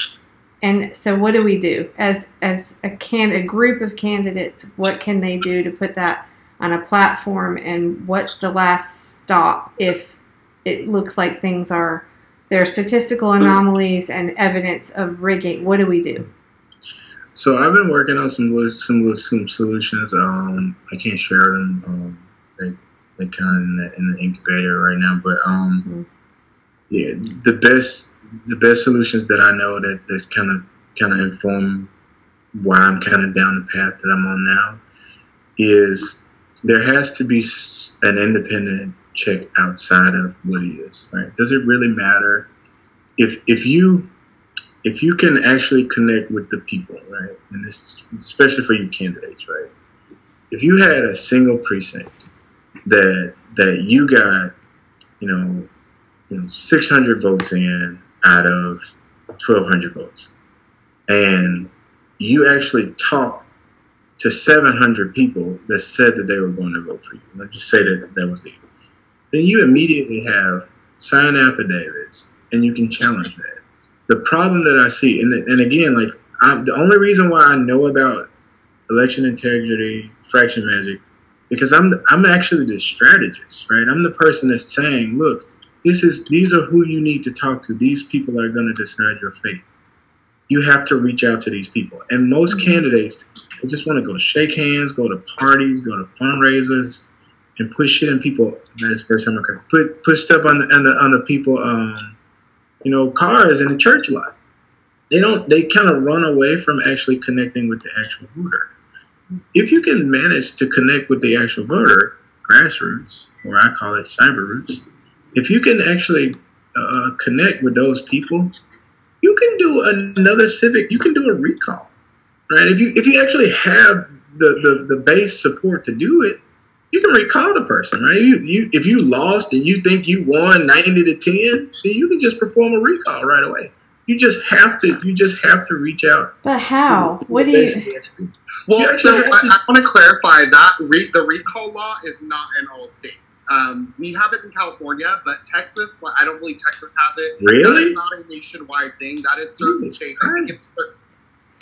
Wow, yeah, you can recall a person here. You can just it's only in a certain number of states. I believe it's 13 states. So I just wanted to say that for just so everyone knows. 13 original communities.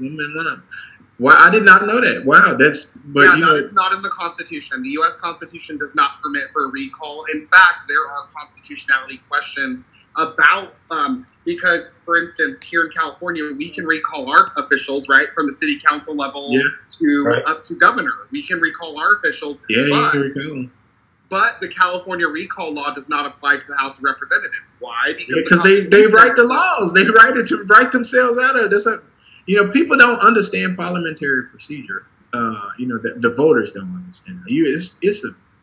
That's a mixed bag. Stuff that's crimes for us ain't crimes for them. People just learning that stuff.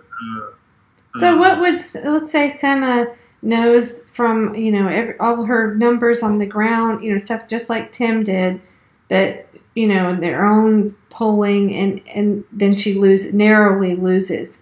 What do the candidates do when we've got these machines? I mean, you actually have to have that constituent base. Like, if you got the people behind you, if you have your people willing to, because what Tim ran into, and this was, and I was trying to, prepare him for it.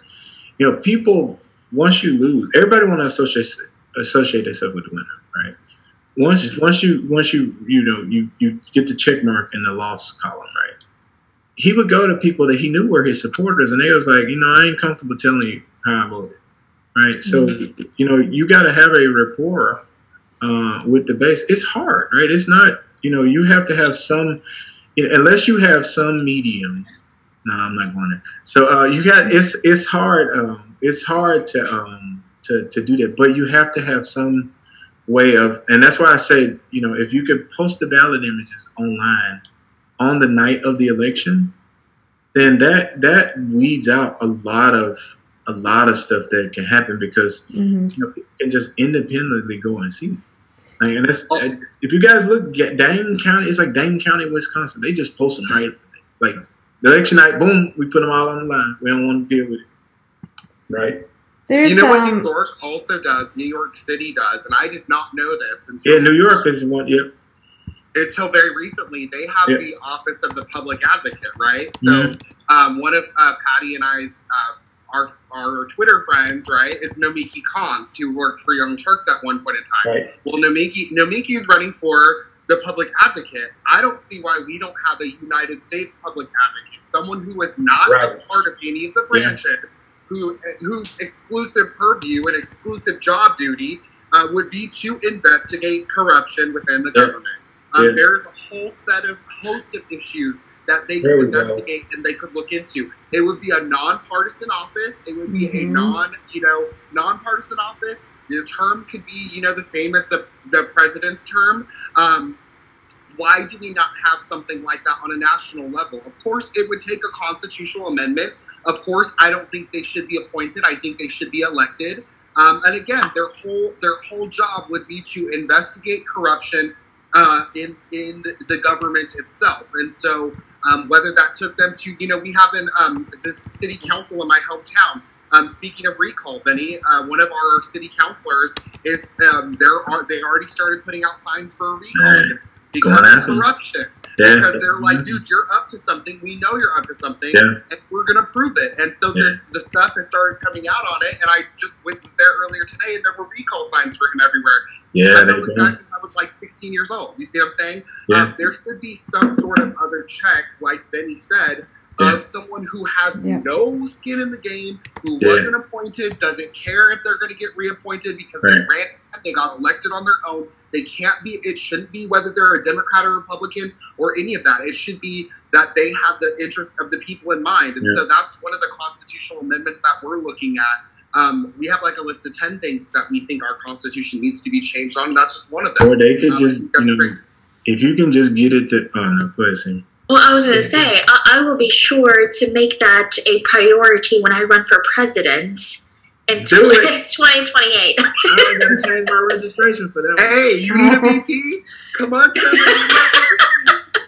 yeah, but you know what? That's California electoral votes over here for you.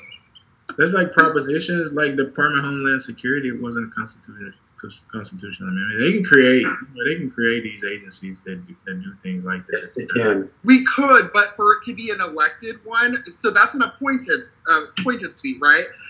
What I think is it needs to be a public advocate, meaning this person is elected on their own merit, their own right, and that would require a constitutional amendment. You would have to write it into the Constitution. You couldn't do it that way. Yeah. I'll be honest with you, though. Given this particular political climate, that would be a really dangerous job. Yeah. I mean, we could even have them be a cabinet level official.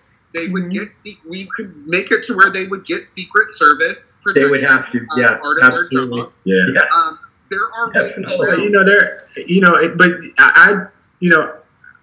I'm just like in the. Man, I can't talk about this stuff, but I'm gonna say a little bit. I don't necessarily think it's got to be federal. I just think it's like a 501c4.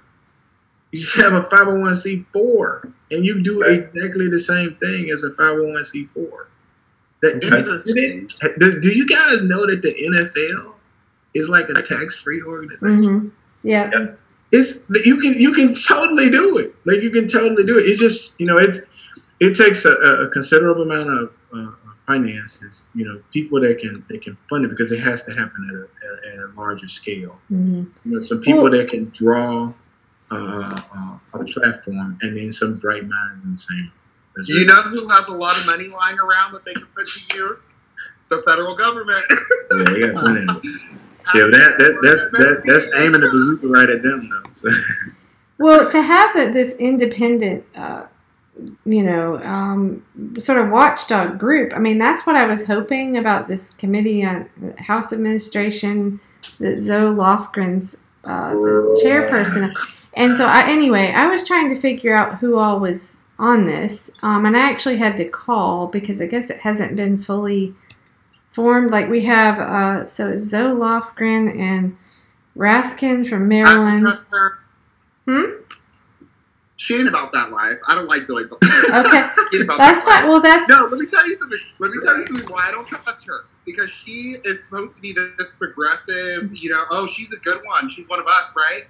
Why did she endorse Andrew Jantz in my race last year? Why did she endorse Andrew Jantz? Way before anything, she was like one of the first people to endorse him. And I was like, okay, Zoe. After that, and then she donated to his campaign.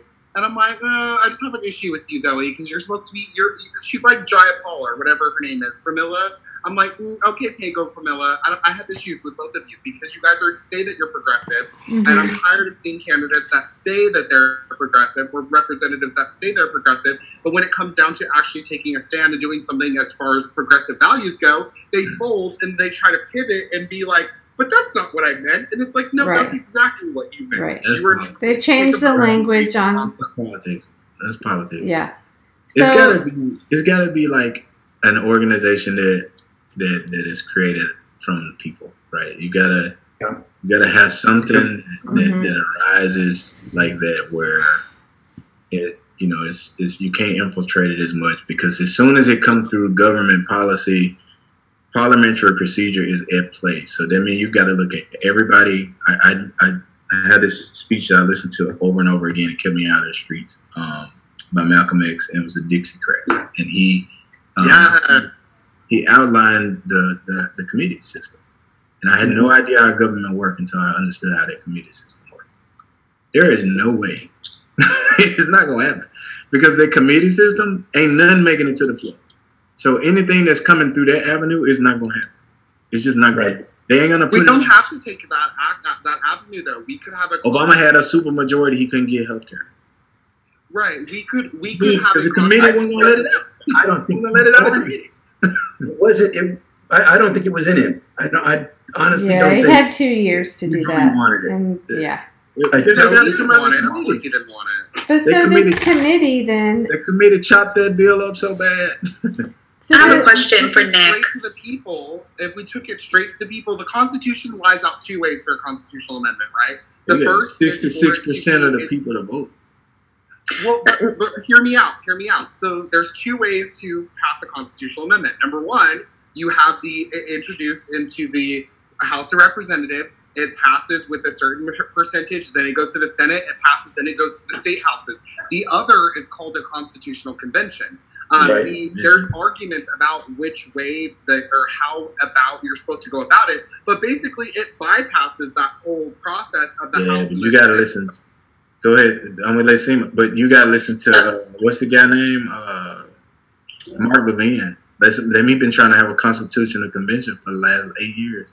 So there's a danger with having one, right? Because there could be some conservative things that also come through on one end. But I think the biggest part of the Constitutional Convention would be, look, we all need to agree we need to get money out of politics. We all need to get money out of politics. And then everyone agrees on that. Whether you're a Democrat or Republican, it doesn't matter. The polling is the same across the board for the most part.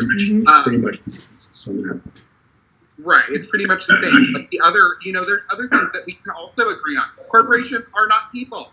There are other things that need to be put into the Constitution that across the board people are going to agree on. Now, will it be scary? Yeah, but nothing that is worth doing is ever not scary, right? I mean, is there a chance that we have pro-life people try to insert a pro-life amendment? Yeah, that's absolutely something that we'd have to look out for. Would we have the anti-gay people trying to roll back, Connecticut, Hollingsworth versus Connecticut? Absolutely. But there are way more of us than there are of them, if that makes sense. There are way more of us. It's true, too. Second Amendment. All right, so I had a question for Nick, because it was alluding to what John Michael was talking about, getting money out of politics. Do you believe in term limits? Yeah. I definitely think there should be term limits. In Congress? Congress or Senate? Just term limits in general? Yeah, definitely. Because people get entrenched, And I think there should be a process built into the system that permits, we have term limits, governors have we have term limits everywhere in the U.S., So we have them for a reason. I don't know why the arguments that apply there don't also apply at the federal level in Congress. Because of the committee system. That's why. Because of the committee system. Okay, you're discouraging me more, because I thought that was going to be like the way to go. No, man, it's a seniority system. I don't like term limit. I don't like term limits. Because it take a long time, and then you get. Well, here's the thing: because if you want to close the revolving door and you want to get those people out of office, then you get money out of politics itself. You make it publicly funded elections. Term limits would limit the things that Bernie has been able to talk about for over 40 years. We wouldn't be hearing him. He wouldn't be the longest serving independent senator in office if he was subjected to term limits. When you have someone like Ted Cruz. More importantly, you're gonna have a big knowledge gap, because no congressman is gonna do anything their first 2 years, and that's the whole term. So you got to give him like 10 terms in order for. Then you got the they serve on these committees, they get all these clearance. If you have 3,000 people with that type of clearance, like, they can defect on the government. There is a reason that it was structured that way, and it was more to support the committee system. If you run every 2 years for Congress. I think most of us would probably agree that the bigger problem with government is not a lack of experience, but it's a lack of good intent.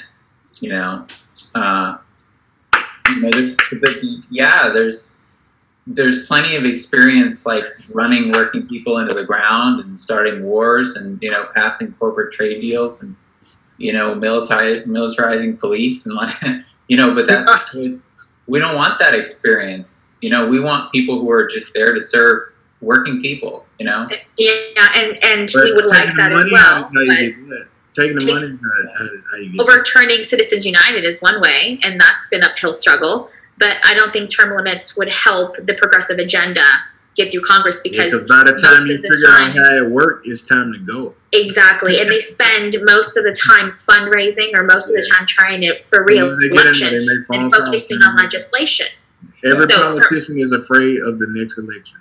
Correct. That's the only fear they got. I don't think it's a question of term limits or get money out of politics. You can have both. You should have both.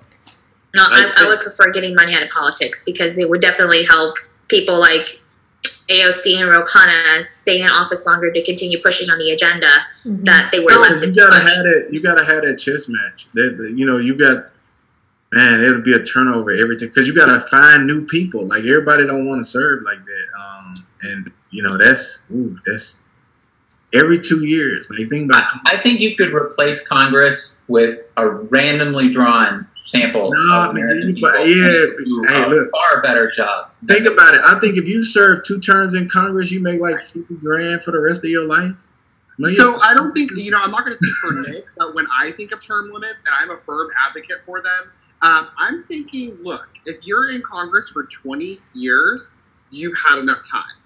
So I don't think Nick and I won't speak for him. I know I'm not advocating for a term limit of 2 terms, or we're talking 20 years. Nancy Pelosi has been a congresswoman longer than I have been alive. She has been a congresswoman. Maxine Waters has been a congresswoman longer than I've been alive. There's a list of people that have been in Congress longer than some of you have been alive. And I know I'm probably the youngest one here. There's a list of people that have been in Congress longer than some of you have been alive too. So what we really need to look at is 20-year max. 20 years, doesn't matter what kind of combination. You can do 3 terms in the Senate and then go down to the House if you want, or you can do, 10 terms. See, that's what they do here. That's what they do here. I don't know. But see, like when they term out here, they just run for another seat. Well, and it's taken 40 years for corporate politicians and corporate Democrats to chip away at our Constitution, at our rights, at legislation, and stripping us from our protections. So I think that the solid progressives need to continue running to overturn everything that they've done. Yeah, because you ain't gonna have you got to be there 10 years before you get another roommate, right? So Patty's been quiet. Patty's looking very pensive. What does Patty think? Come on, educate us, Patty. He's about to say the most insightful thing. I know. I'm sitting here watching everyone back and forth. You're muted. Oh, you're muted. We missed it. Oh, I don't know if I could repeat it. It was gold. No, but I was just going to say, so there's some hope when you get people like AOC and some of these people that are self-funded that they use grassroots donors, that they get into the system and show some of these other people that you don't necessarily have to go to a call center every day and beg for money. Mm-hmm. Like these senators and congressmen don't like the process. They don't like sucking up to these billionaires, and they spend half their time in these call centers with binders full of donors, So, I mean, we need to get money out of politics, obviously, but, we have some people in there that can show them it's possible, which, you take the 3 people we got, if we got 3, and you make it 20 in 2020, you've changed the system a lot. Right, and in that way, I think it doesn't really matter whether that happens under the Democratic Party or independently. It's just having those people, after they're elected, obviously, but yeah, they have to, small hurdle of that. But, it's just, they have to stick to representing the people and not being bought out. But unless you've got, like, people sort of banding together, I don't see how it's going to happen. I think Bill Maher when he had his flip a district, the problem where he was missing it was he got targeted people on the committees. If you disrupt the committee system, then everybody will start listening. Because you're going to get a new person on a committee every term, which means you can't keep the same status quo going the way you do it, because that's what's going to get to the floor. If all those people, you got Mitch McConnell, that man ain't never going nowhere. Like, that's who head up these committees, right? So if you're trying to do something with transportation, you got to look at who on the transportation committee. Because ain't no bill going to come out with nothing to transportation like anything that the people want. If the people, if the committee don't want it to come out, it's not going to happen. It's just not going to happen. So you have to do, who's the guy? Eric Cantor. Oh, gosh, yeah. Like a golden seat, right? He had all the money in the world. He didn't know he was going to lose. The guy who beat him didn't know he was going to win. So that just means that neither one of them knew who the voters were. There was just an absolute disconnect. The guy had $25 million. But more importantly, he completely disappeared because that was an embarrassment. because he lost. He was like fourth in line for the presidency. Yeah, he was. And he lost his committee seat. Like the first Jewish president. Yes, before Bernie, but yeah.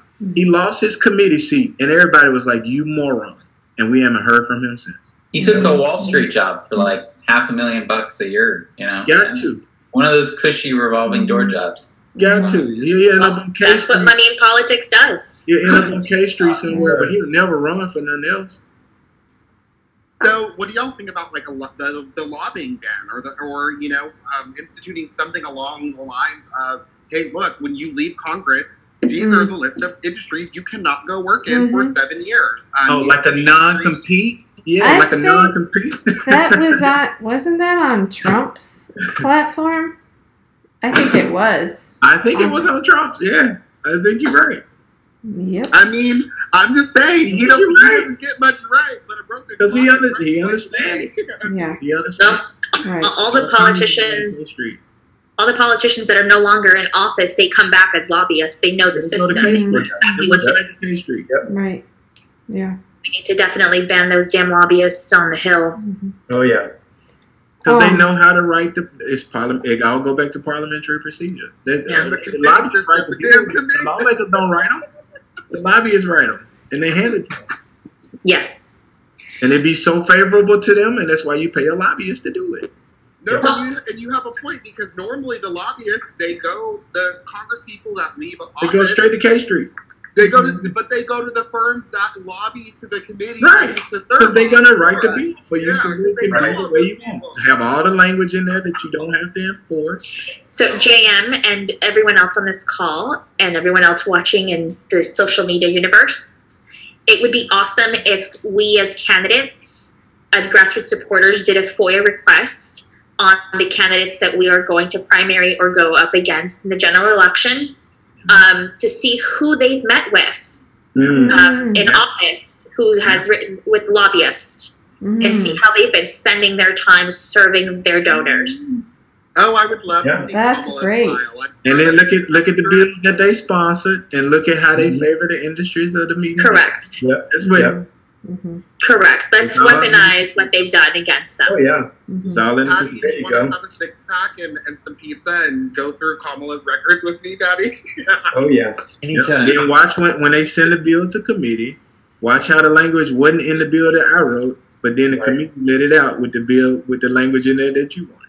Medicare for all asterisk does not contain Medicare for all. Yeah. Yeah. Can we talk about how no one is mentioning that in Congress right now, that it's being rewritten? Goodness. What about this whole, these Democrats that are stumbling over this question, and I'm surprised that Kamala knocked it out of the park, at least she got it right, but the whole question of, do you support ending private insurance? Oh, yeah. Health insurance. It's like, that's what the whole point of Medicare for all is. If you cannot answer that question, you do not deserve she backed off of that. Yeah, because they saying, look, don't take that on yet. You got to win and then take it. Yeah, but... Yeah, and then you roped in now. How was that? Gotta be quicker than that. How was that she worded that? I retweeted that. How she worded her answer to that was just crazy. Oh, I can't remember. It was masterful though. It was like it was Hillary speak, you know. Well, that's her preference. I wonder who she was coached by. Hey, I got a comment. Why are the 7 of us not on like a Netflix series where we just sit up and just talk about shit? Can we do this like all the time? That'd be awesome. Well, I'm so waiting for a bathroom break. You're waiting for what? A bathroom break. Oh, well, we can take one. I actually have an intermission. Yeah, we can have an intermission. I really want to show something, and I'm sorry, I keep coming back to the election integrity stuff, but I feel like we can't get any of this done if we don't fix that. And so... The Office for Election Integrity. Yeah. So I actually wanted to show a video because somebody that's on... So this House committee... Well, do we want to take a break? Come back? Yeah. Well, I actually got to get going. You got to get going. Okay. Well... Yeah. Anybody want to... Tired of us. I'm going to tap out too. Okay. All right. So we'll end here then. We'll do it again. When we've been going, this is this has been 2.5 hours. I think it's 14 hours now. Yeah.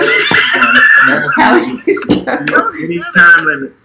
Time limits. Time limits. I need to follow you. Can everyone give us their handles? Because I think I follow Nick, Sema. Obviously, I think I just don't follow Benny. That's the only person I Benny is incognito. He is good about that. He is smart. He's on the download. Yeah, no. I'm pretty sure the smartest one here. Profile me. I came off everything. Very smart, Benny. Very smart. My digital footprint will fuck everybody watching. Well, email me. I'm all for anybody, anytime anybody has just a topic and you want to do this, and you can, I'm happy to just throw this up, this system I've got here, and you've got a topic and you want to basically moderate or run it, have at it. And we can make it a regular. To discuss Medicare for All and Certificate of Need laws, commerce laws. Yeah, it just needs to be a very look. There should be a voter education improvement project where people can come to one place. See, I'm trying to give you all some ideas. People can come to one place and say, "Look, these people gonna break this down for us." Now we know what it really means. Now we know what it really is. Do the life. The Real Learning Channel. Serve on this committee, and this is his buddy, and he go to K Street. This guy write this and this. Yeah, yeah. Or this is how we start a new party. Which is what the show should be called. Show me the receipts. Yeah. I'm telling you, follow the money, man. Yep. Yep. I knew the secrets were okay. All right, everyone. Bye. Good night. Thanks for coming, everybody. Thanks for being here. Yeah. All right. Good night. Alrighty.